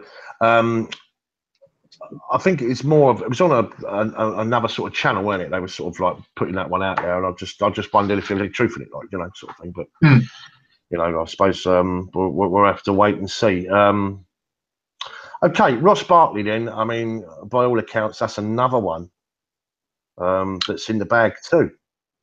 I always felt that we could get this player because I don't see his future at all at Everton. He's gone. Us and Tottenham in the game, in the mix for this one. So, could you see this happening? By all accounts, we're definitely in for him. And I feel like it's I'd rather have him at our club than have him at Spurs, because that's the only other club that's been showing an interest in him. And from what I'm hearing, he's injured for 3 months, which I don't know if that's been confirmed yet or not. But in terms of potential as a player, I think he's someone that I thought we'd even sign him sooner than this. So to be only linked with him now, it's a bit surprising. But I think if we can get this deal over the line, that'll be great. I think it'll be done finally okay corral, yeah, on the transfer night. I think it'll be us and Spurs slinging shots at that one. I think if this is a classic Daniel Levy last minute pull it out of the bag one, thinking he can get the player for next to nothing, take it or leave it. Because let's be honest, Everton don't really want him. Yeah, but well, the player basically said, I'm not going to sign a contract and I want out. And I think when a player, any player of any club says that, that's it. The game is over. I mean, when you have Neymar and who's now just left, and Barcelona for PSG, which again, no one in the world thought that deal would be happening. And now that it's happened, you think, okay, anything is possible at this point with any player. And also, obviously, when it comes to Ross Barkley, the fact that they can get probably about 20 million for him right now. It's take it or leave it type of thing. And I think for that reason, it's not a bad deal to get for a player that I feel like 20 million is now the new 5 million to me at this point. That's how crazy football's become. Yeah, it is, mate. Yeah. So it's a total bargain for me. So if we can get him, I'd say get him right now whilst we can. Right, Virgil van Dijk. Now, I think this. Look, he's a quality player, but I think this is maybe one that Arsenal might have a sniff at, especially if they sell, Mustafi. Oxlade-Chamberlain. Well, Mustafi or Oxlade-Chamberlain. Yeah, and it seems like Southampton want to hold on to him, but he doesn't want to be there either. So I see this as another Barkley situation.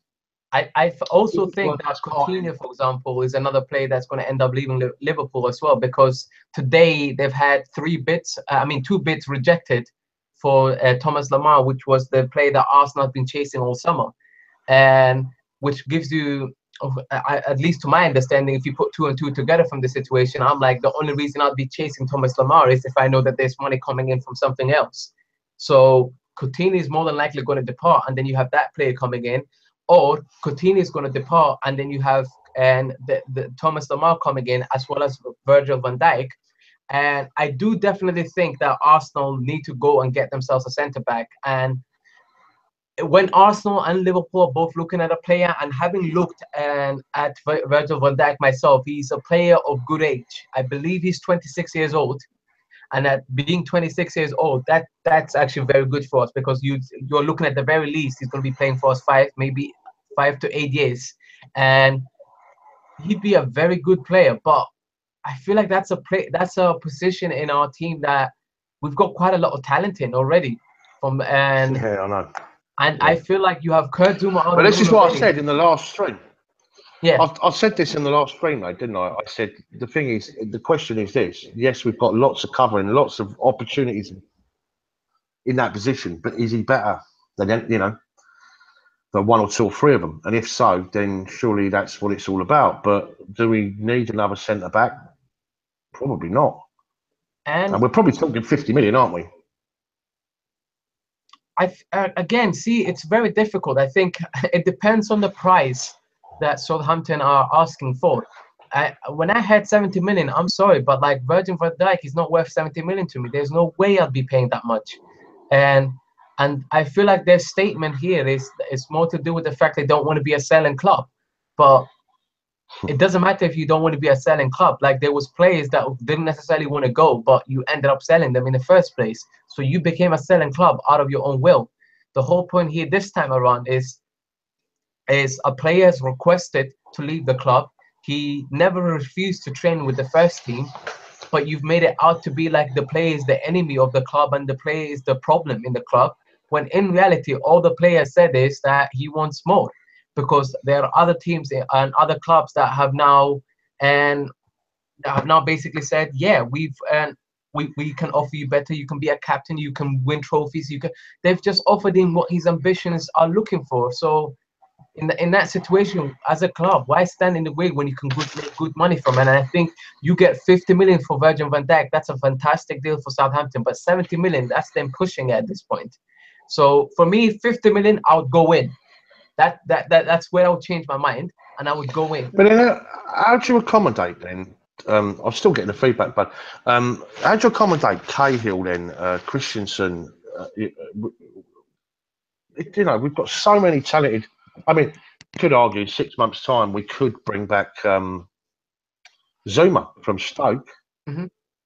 There's so many options. So we've got some great talent, at the centre backs. And again, it's one of those situations where you look at it, and all you have to look at is how old the player is. He is an international player, and there's rivals that are looking at these players. And when that situation happens, as a club of the same level and as a club who's a rival to these players, you don't want your rival strengthening, and you don't want to always get them to have an easy go at just getting any player that they want. And 50 million for me, especially in this transfer market that we're in this day and age, I think 50 million, again, it sounds crazy, but that's the new 30 million as far as I'm concerned. I would go completely in, and I would find a space for him in that squad, because he's someone that you don't just look at as he's someone that would fit into our team. He's someone that could eventually captain our team. That is the type of character this player has got. He's very ambitious. He's very good on the ball. He's tall, and I don't think players would have height on him. He's someone that commands and commands actually a lot of. He has a physical presence on the pitch. For me, it's a player that I can't deny that he's definitely got a lot of attributes that would fit very well within our team. My only thing with it is if you allow any other club of our rivals to sign him, that's a play that we've missed out on due to the fact that we had David Luiz. But David Luiz in 2-3 years' time is not going to be anymore the David Luiz we know today. So in a way, we need to be preparing for that situation, and we need to be saying, and I'll be really honest, Azpilicueta doesn't necessarily need to be in a centre back, in a back three for me. And it sounds controversial, but I'm sorry, but Van Dijk is a really, really good player. And he's someone that I feel like solidifies the three at the back that we would have. I mean, can you imagine Rudiger, Christensen, and Van Dijk in that three centre back within the next 5 years? They're going to be the ones that dominate for us. And I think when you look at it from that perspective, that is an opportunity. As a club, we can't pass that up. And I think it also falls well within to what the board are looking for at Chelsea, because they're looking for players that are of a nice value, but they're looking long term. They don't, and that's where they disagree with what the manager is looking for at the same time. Kurt Zouma, I think, is a great player, is a great talent, but if he's good enough, he's going to fight his place. He's going to have to show his worth.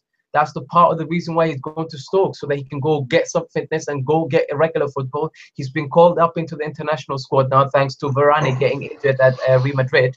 He's now been called up into the French international squad. Go prove yourself, Kurt Zouma. Go be the guy that I've always seen you to be, and you have nothing to worry about in that case, because you will come in and you will demand your first team spot based on what you do on that pitch. It's not about us making it easy for you and just saying we're not going to sign talented players just because we think we have you in here.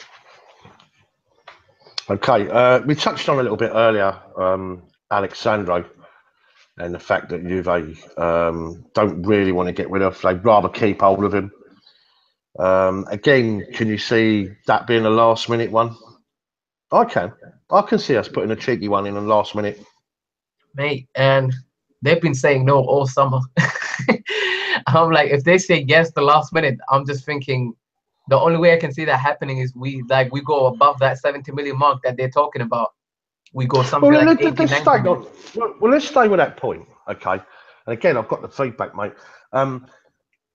Right, and again, another. I was on my way home actually from the game last night, and when I was on the train, I decided to write a piece about us putting in a double bid for Chamberlain and Sanchez. I put out there that look, we must have, with all the deals coming to fruition, Nike and Yokohama and all the deals, all the money that we've got from the TV and obviously prize money, etc. And then, of course, all the players that we've let out. We could unleash 200 million right now, very easy, very comfortable, very comfortable. So, with regards to Arsenal, do they want to sell us? I mean, I never thought we'd get Chamberlain. I know it's not done yet, but I never thought we'd even get to this point where it's a possibility. Yeah. But do we just give Arsenal a little tempt here, right, and say, look, I mean, for example, let's have it right. The way Arsenal are holding on with Sanchez, and I thought very much so they were going to do the same with Chamberlain, is they kind of see the season out, yeah, try and hope within a season, within that season, they can convince the player to sign another contract, yeah? Yeah. But at the same time, what they would lose by allowing the player to go potentially for nothing at the end of the season, by having them in their team, it will make them better to get them a top 4 position, which would rebalance the situation. Do you see where I'm going with it?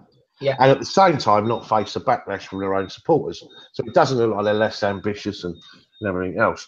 So the only way to appease the fans and for the fans to go, do you know what? I see the logic in that because next year we'd have nothing, is to double the expectations of Arsenal's valuation on Alexis Sanchez. So in other words, let's say, for example, the deal for Oxlade-Chamberlain, we say 35 million, yeah? Let's say we went in with 120 million or 125 million, double deal, bang. It's 125 million pounds we wouldn't have next year. And it would tempt Arsenal because they would see the logic in that. As a football club, let's have it right. And if you're a business, you would see the complete and utter logic in that. You'd say, well, hang on, 125 million. They could sell the idea and say, look, these players, they weren't going to sign. It's, what do you want us to do? Have no money, right? Okay, and let these players go for nothing? Or get 125 million, which we can then reinvest in the team for you. I think even Arsenal fans would see the logic in it. All right, they'd be pissed off, but they would see the logic in it, yeah? Yeah. Probably pissed off to the fact that they've actually got themselves in this position in the first place because it is stupid. But they would somehow there'd be a way around it. And I think the only way we could go out and, let's say, get a deal like that with Alexis Sanchez is to really just smash it on the table and go, right, because we've got the money right now. We could do it. Well, today, and Sanchez has handed in a transfer request. Where that was the rules. But I sent a message out. Sorry to interrupt you there, mate. Yeah. I sent a message out to 2 or 3 of the Gooners, yeah, you know, that are on the old Arsenal fan that come on our channel, and they've all turned around and said it's not true, or the guy subtracted. It was to do with a tweet or something, and he's basically taken it back. Unless you can tell me something different, Mo. Oh, in regards to the Sanchez situation. Yeah. Okay, then from what I understand, and then I didn't know that. That's what I wasn't hearing then, and it's interesting because if he handed in a transfer request, I think Chelsea would go in because I feel like Man City would go in. I think Liverpool would go in. I think all the clubs would go in because it's Alexis Sanchez. It says, doesn't it? It says with Liverpool, it says if Coutinho goes, they're going to put a bid in for Sanchez. Now, I don't see Sanchez playing for Liverpool. Not being disrespectful, but I don't. I think he will stay in London. Yeah, and it just makes complete and utter sense to me personally. Yeah. But what I'm trying to say, right? Look, is we know for them to say that sell their prize asset to us, is going to be difficult, really, really difficult, right? But we would have to do something extraordinary or out of the ordinary for it to be illogical for them to turn it down, and for something that they could then go on and sell it to their supporters that they would have been mental not to have taken it. See what I'm trying to say? And almost like we're back to the corner. But look, what we've got now is 125 million pounds to reinvest in the team. That's what I'm trying to say. And we've got the funds to do it. I mean, could you imagine it? Hazard, Sanchez. Wow. Yeah. There's an alarm going off apparently, and I don't know whose alarm it's going off on. Right, who's told you that? Is that in the chat, Mo? That's what everyone's saying in the chat, yeah. right? Because I'll be totally honest with you, Mo. Right? I'm going to be totally honest with you. Right? I cannot see a single thing in the chat. Right? It's just now that they've said it all, but I'm not sure. It's not definitely where I'm at, but there's apparently constant beeping or something like that, which I'm not sure where it's coming from. Do you want me to go and investigate, guys? Let's go to a break, guys, and technical difficulties. I'll go and have a look if you want. Do you want me to go and have a look? Yeah, I'm not sure. Honestly, it's I'm not sure where it's coming from, but it's definitely not where I'm at. Have a look, yeah. I can talk to you guys. It's fine. Well, I've got to be honest with you. This is funny thing is, Mo, right? I cannot see any of the chat up tonight. And I've sent you 3 messages. I said, is it me or is no one on the chat? No, there's the chat's been going off. Even Lee Gunner's on there. Oh, really? Because I cannot see a single thing. Because apparently it's gone now. That's what someone just said. No, it's still there. I can hear it. I think it's in my end, yeah. Let me go and investigate. I'll be back. It's coming and going. Okay, that's very interesting. Go for it. Go for it. All right, guys. Detective Tony is definitely on the case, guys. It's going to be fun to see whether he figures out what's going on or not. And it's very interesting. I mean, one of the things I was going to actually speak about on this stream in particular was the whole Sanchez situation, because I'm really trying to get to grips and understand exactly why Arsenal are so adamant that they need to keep on to the player and not let him go of the player. And I feel like the biggest thing with not letting go of a player that clearly isn't wanting to be there because he doesn't feel like the club is matching his ambition. But also yesterday you saw how distraught he looked after that loss to Liverpool. And I think for me it's very important at some point that Arsenal understand, get what you can from him. He's in the last year of his contract. You need to go in on someone else and you need to sell this player. And for me, it's just that simple. So Sanchez, for me, the biggest problem we face this year with this whole Sanchez saga that's been going on all this summer long is the fact that Arsenal has said nothing. The player has not handed in a transfer request. You're just sat there thinking, what's going on? And everyone's just trying to do their best in making sure not to make a big deal about it. But I mean, last week they cannot do anything no more, right? Because if you think about the logic behind it, right? For Alexis Sanchez, it's not a bad deal, right? Because he can sit there, right, and next season he can command whatever he likes, wage-wise. Yeah. Whatever, yeah? So the way you got to look at it right now, it's a win-win situation for him regardless of any of it, right? Because he'll command a massive slice of the transfer or whatever. He will get an incredible deal in his next move. So it doesn't matter to him, right? Okay. Now, as far as Arsenal are concerned, of course they want him to sign. Of course they do, yeah, right? But he's playing a very clever game. Arsenal are kind of a bit boxed in the corner, but they've got to really go for it now. And they've got to hope that this player is going to get them a top 4 finish to replenish the money that they would lose next season if he doesn't sign. And I personally don't think, well, they'll probably hope that throughout the season they can convince him, you know, and they've got time still to secure down that deal.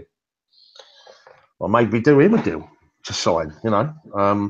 So what I'm trying to say to you, mate, is if we was to come in with a super duper offer, you know, one of them offers, right, okay, which is just illogical to turn it down. If we went in with 130, 140 mil, something like that. If you was Arsenal and you was on the Arsenal board, even the Arsenal supporters would see the logic in it. Okay, they'd be pissed off about it, but the truth of the matter is, right, okay, it's illogical, isn't it, not to at least look at the deal like that, you know. I just think we should go in and do it, or at least have a go. Because here's a player that, you know, we can offer him Champions League football straight away. You know, he's coming to a club which are the current champions of England. And, you know, we can definitely give him the money that he wants. I mean, the money that I'm hearing is 350k per week, which sounds insane. I mean, when you look at our wage structure, I think we're just above the 200k mark, and on what we pay the players at the moment. I think Eden Hazard's on more than that. And is he on 250 a week? I think he's on like 220 if I'm correct, because that's the highest I remember reading on Chelsea. But like, if you hear 350k, I'm like, imagine all the players now that want new contracts and to be earning the same amount. So I feel like Chelsea don't want to do something stupid like that, and now suddenly pay a player that much and put themselves in a scenario where a lot of the players now will want the same amount, or at the very least close to it. But someone's going to buy him, aren't they? Yeah, yeah. I feel like Man City probably has the best chance of getting it. Well, they've got history, haven't they, of selling decent players or players to Man City, haven't they? Yeah, and I feel like Man City has the cash in hand. They're just waiting for that last marquee signing that they can probably just snap up or something. They were obviously trying to get the Mbappe deal done, but obviously he's chosen to go to PSG from what everyone's been saying. And then you also have other players that they've been linked with. Now they're being linked with Aubameyang. So they are definitely looking for players. But I think if Sanchez in any way, shape or form gives an indication that he's ready to leave and he's ready to try and make things difficult for Arsenal, I feel like Man City will definitely go in with a bid, which is why it's very surprising to see that Sanchez is not doing anything to make that move happen. Yeah, there you go. It's certainly an interesting night, though, wasn't it? On the transfer night, we've got the Gooners on, and that one. I mean, I can't wait to have the Arsenal boys on and just see their perspective on what's happened this summer. Because yesterday, I think when I looked at their lineup, the biggest surprise to me before the game even started was their two big signings that they've been raving about all summer long were both on the bench. And I'm just like, well, Wenger's just asking for he's having a laugh at the expense of the fans at this point.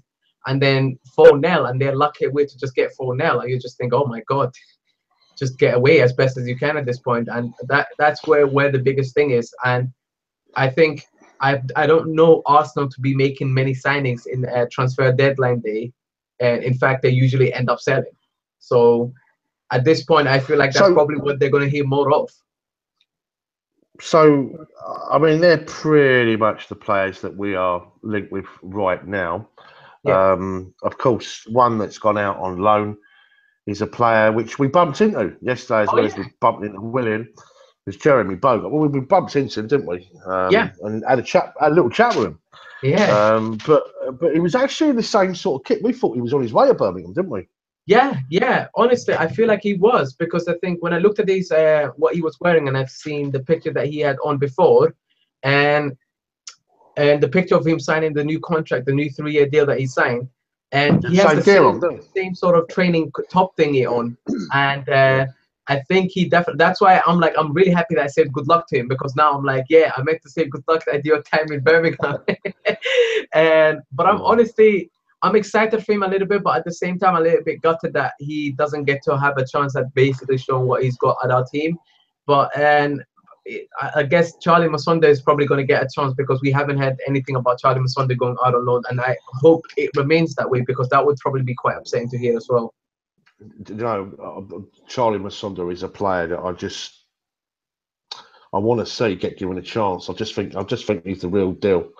I really do. I just think he's absolutely incredible. You know, I think we're very blessed to have him. Seriously. Can you see any last-minute dramas? Can you see a Sanchez twist, you know, right at the death, or, you know, any big ones? A massive one. I hope so.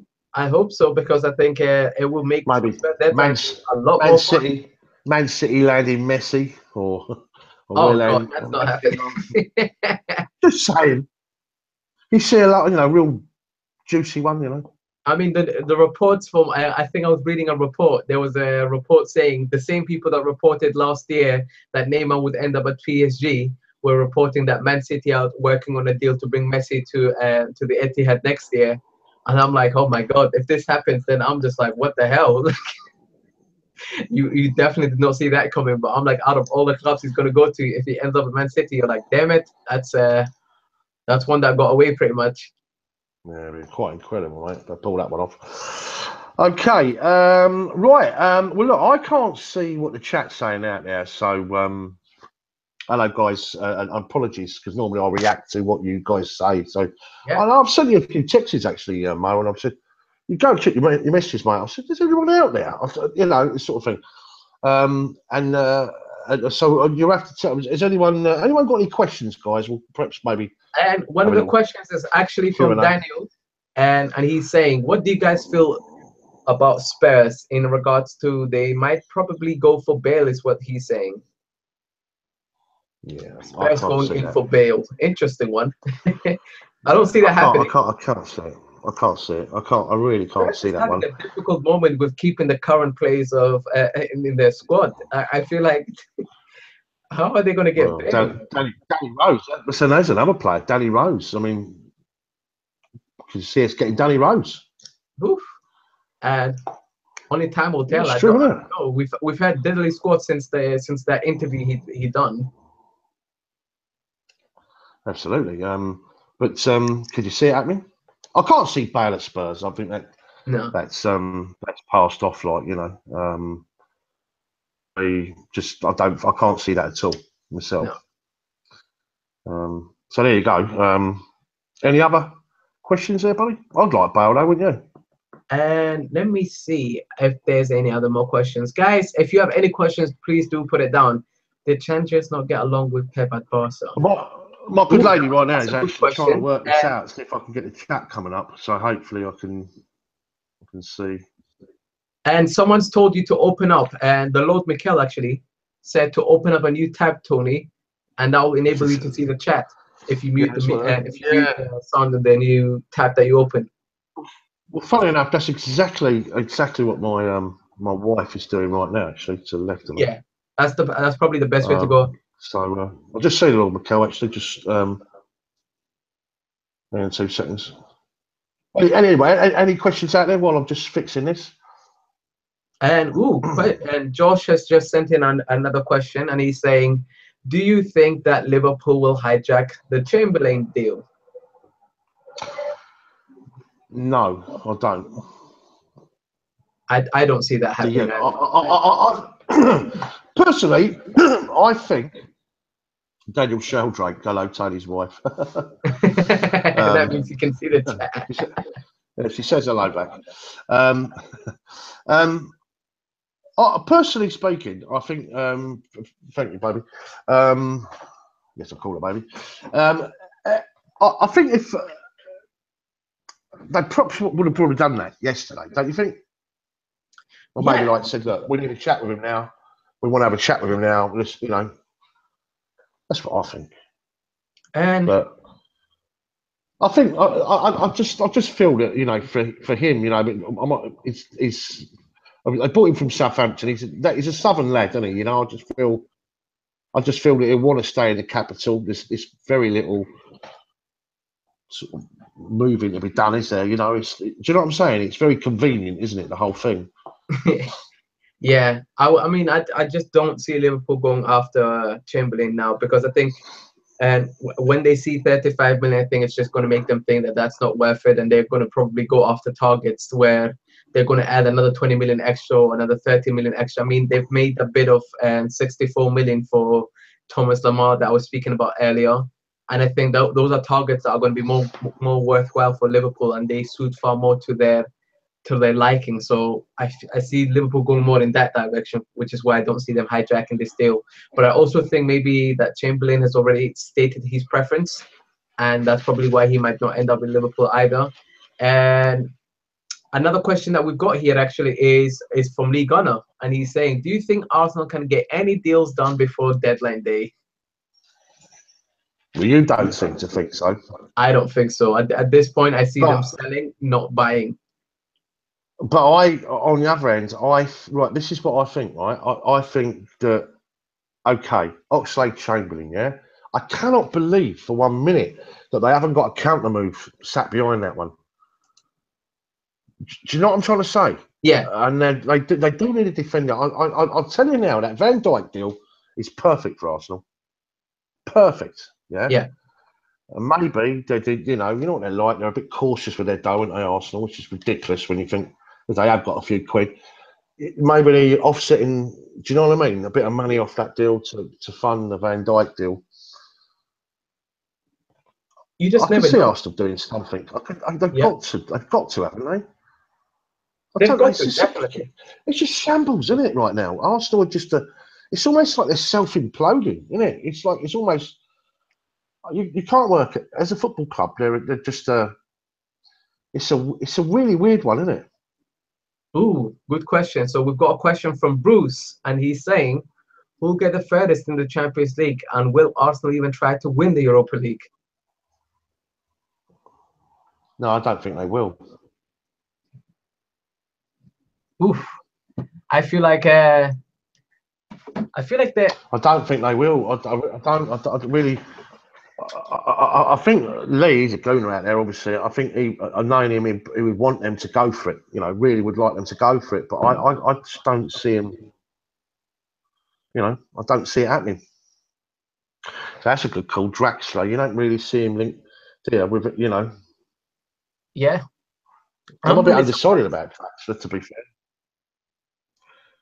I'm really surprised that PSG no longer are as interested in keeping him around, actually, because they've only gotten him in January, and now they're ready to get rid of him. I guess Neymar coming in and now Mbappe coming in means that they've got no space for him. But it's quite shocking to hear that, though.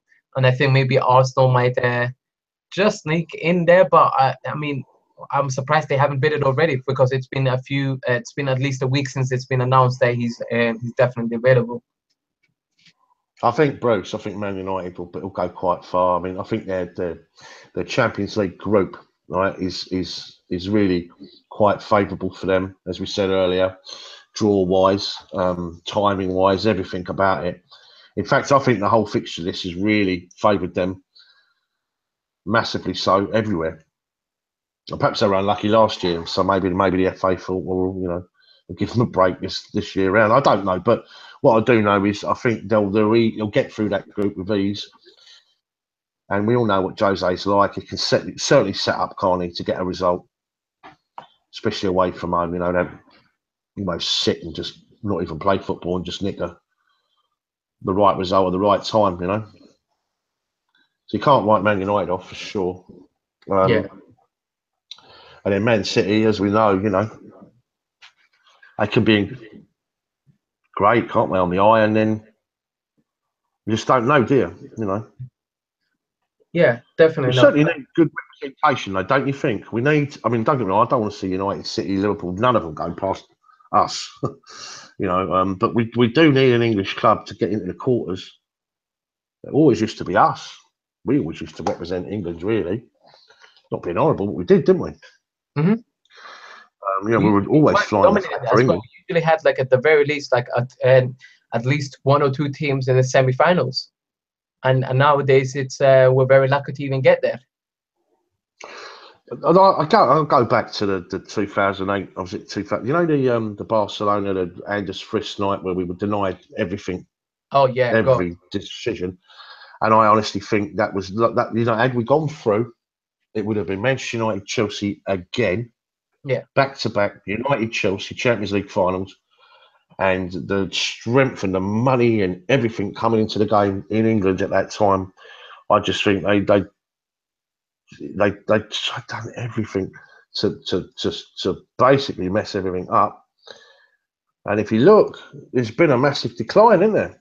Yeah, big. You know, and we were the last club to get to the semis. Oh no, where did Man City come last year? Man City went to the semis as well, if I'm correct. Semi last year, yeah, right. But it'll be interesting to see how. But that was their first time. I mean, what I'm saying is, how many semi-finals have we done? I mean, we've done plenty. So, I think it was like something like Liverpool. 7 or 8 in the last 15, 16 seasons, I think. Yeah, two with Barcelona. Yeah. 3 with Liverpool, 1 with Monaco. So that's 3, 2, 6. I can't think. There's at least 2. Oh, I can't remember for the life of me. Atletico Madrid. Yep. There's another one. Yeah. PSG. How many did we have with PSG? Oh no, we never faced them. We played them in the quarters. And who was it? The highest, wasn't it? We played them in the knockout twice in the quarters. We played Liverpool, actually. Liverpool, we played 3 semis, 1 quarter, and a group stage. God. you can see why there's definitely a lot of animosity between us. Well, yeah, I mean, well, we're in that period of time as well. Well, that's right. We met him in a cup final. We also FA Cup. We met him in the League Cup final. We met him in the semi-finals of League FA Cups and semi-finals of League Cups. It's just, you know, and that's probably why. But on a peg. Oh, that's a good question. Does financial fair play? That's right. It's Daniel. Well, it's right. And also, look at the person that advocated it. It was Michel Platini. His club really was PSG. He was the one that also voted for Qatar or the Qatari government to win the World Cup. Yeah. And surprise, surprise, that government that runs Paris Saint-Germain. I mean, you couldn't write it out, really. I mean, it's as corrupt and as bent as, you know, as anything you can imagine. And you are absolutely right, Daniel. It was definitely, you know, it was to bring English clubs to. I mean, look, if you look at the last 10, 15 years, the most successful English clubs have been Manchester United and Chelsea. Yeah, pretty much on a par in terms of trophies they've won. And I honestly believe we should have won. We should have 3 European Cups right now, in my opinion. I mean, you look at them. You know, you could catalog. I mean, the Monaco one was the classic where Claudio Ranieri, I don't know what he was doing actually in the first leg over in Monaco. Oh yeah. But there's so many. I mean, you think about it. I mean, the Barcelona one, as we just reported, but then you got the ghost goal, you got the penalties against Liverpool, you got I think the only semi-final that I could actually take on the chin and say fair play, you know, you deserved it all day long was Atletico. Yeah. I think even the one and another one that always was quite difficult to take was the final against Man United as well in Russia. Oh, there you go. It's another one. I mean, look, I mean, people forget we had 2 chances to win that. And funny enough, it wasn't just about John. Ryan Giggs had to score as well. Yeah. So we had 2 actual chances. That's how unlucky we were. Mate, honestly, that the Champions League was the one thing. Like people don't realize how much of a pain of a competition it became for us until we won it, because every single time we'd sniff it, like we could see it, we're so close, and like something would happen. It's either controversial, or it's this or something else, and you just think, for God's sake. That's what I'm saying. So I don't think you can compare Man City. I mean, Man City had got to the semi-finals last year, but it was the first time, wasn't it?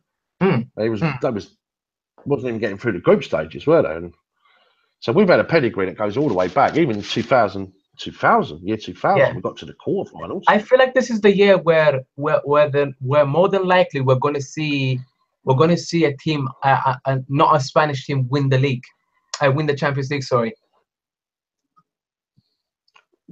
Sorry, mate. You think we'll win the Champions League?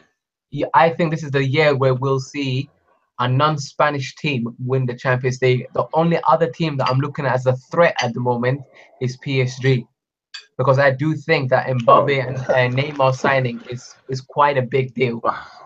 So I honestly felt that Paris Saint-Germain should have won the Champions League. See, that's another. See, Paris are like us, right?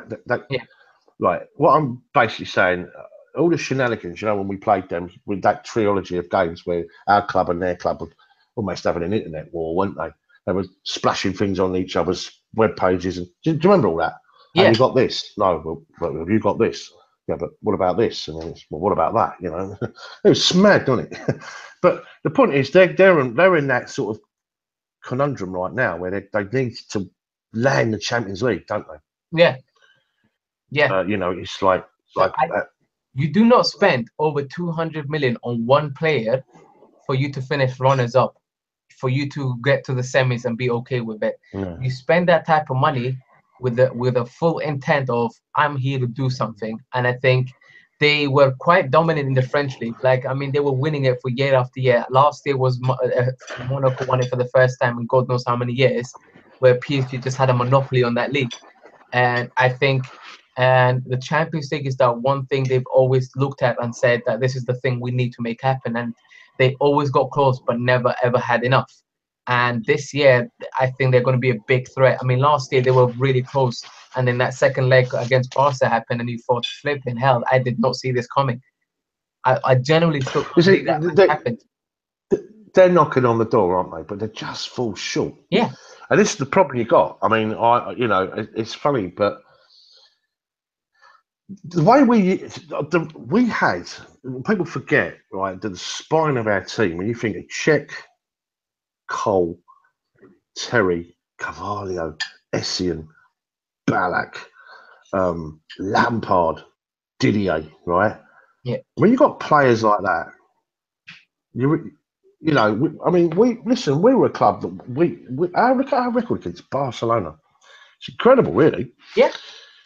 Barcelona was every year we were basically like drawn against them at some stage, and it was always the one game you thought, flipping hell, this is the year.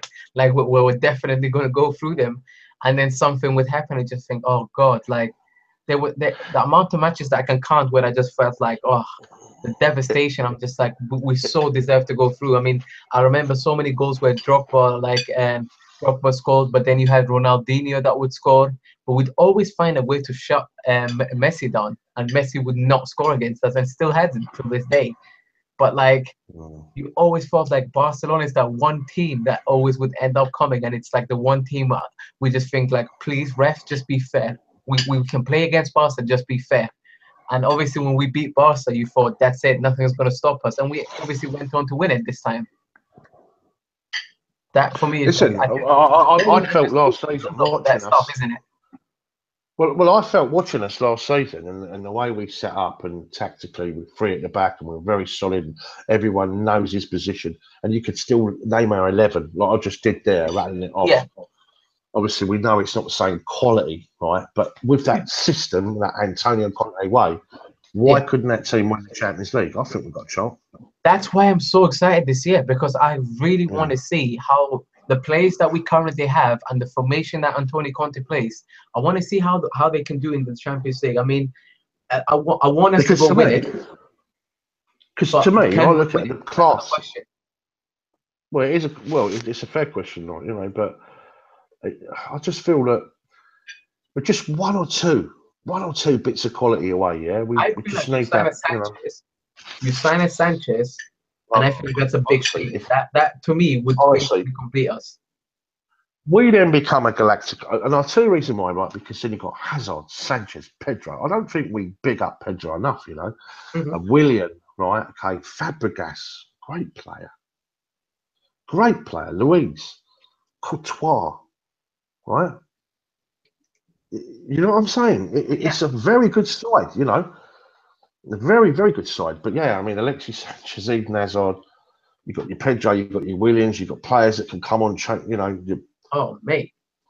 And then you just like, I mean, defensively, I'm always very happy with it. Like, and then now, this is the part where I want to see how Bakayoko, when he's fit, I want to see what he adds into this team. Because once we figure that aspect out, honestly speaking, I can't wait to see what sort of a threat we become. I feel like that's what we've been trying to do. Is we're still trying to complete this puzzle at Chelsea, where we've got so close to finishing this puzzle. We can literally see the end goal, and it's just trying to find these little missing pieces. And you just think, oh my God, it's so frustrating, but we're almost there.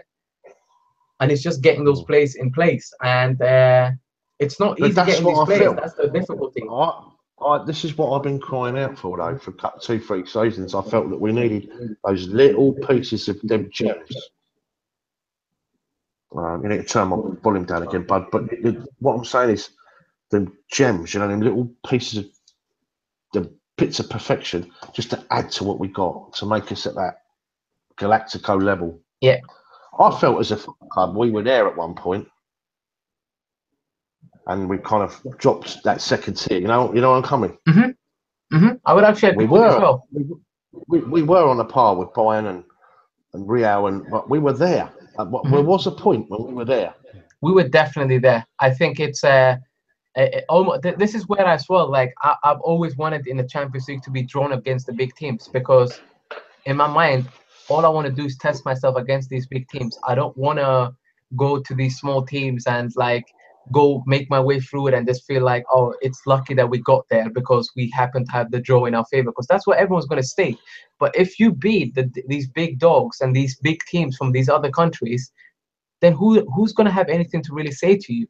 Because that for me is where I feel like sometimes some of the bigger teams have had quite a bit of luck. I mean, me as a Chelsea fan, I'm like, I don't want it to be lucky. I want to beat these teams, but give me these teams. Give me a fair referee. Let's have a match. See someone there, and I didn't even mention Morata. You see, when you've got Courtois, Rudiger, right? You've got Cesar Azpilicueta, right? You've got David Luiz. You know, do you know what I'm saying? Yeah. Hazard, Sanchez, Morata, yeah, Fabregas. You're telling me that ain't good enough? That's good enough. I feel like it's good enough. I think that the thing is, we honestly, we're missing at least need that. one. I feel like if it'd be fair to say we're missing one more player, but it has to be a player that just adds that final touch to what we're missing. Because I feel like Pedro and Willian can have their off days. They're not like they're great players, but sometimes they can be inconsistent when you don't want them to be. And I think that always makes me very worried about the bigger games. Daniel Sheldrake, yes, I do, mate. I think that would be a fantastic acquisition. How can it not be, mate? You know, I think that would make us. I think a lot of people would suddenly go, "Wow, okay, well, these are the real deal." Because we've got some class players, real class acts, right? But you know what I'm saying? We just need just a couple more around it, yeah, and we go up another level altogether. Yeah, and that's what I'm saying. We've got a great manager, great tactician. That's what we're looking forward to, to see him playing those European games, that real high, sort of standards, I would agree. Completely agree with you, definitely. Yeah, there you go. Okay, you got any more questions, or should we write it out? Write it off, I think. I think that's what. Okay, guys, what can I say? First and foremost, I want to thank Mo. Thank you, Mohammed. Thank you, buddy, for tonight. Always a pleasure, mate. And also, I want to thank every one of you guys out there for tonight. Thank you so much, guys. If you like the stream, and we're going to do them regular now. In fact, the idea is just to bring you up to speed. So I want you to know what's happening. Okay, first and foremost, in the next half hour, there'll be a vlog going up on a video, yeah? We're right in saying that, am I? Yeah. Yeah.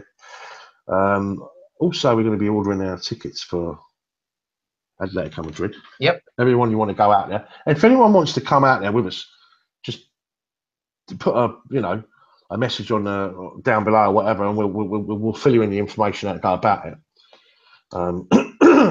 If you want to find out about it or whatever.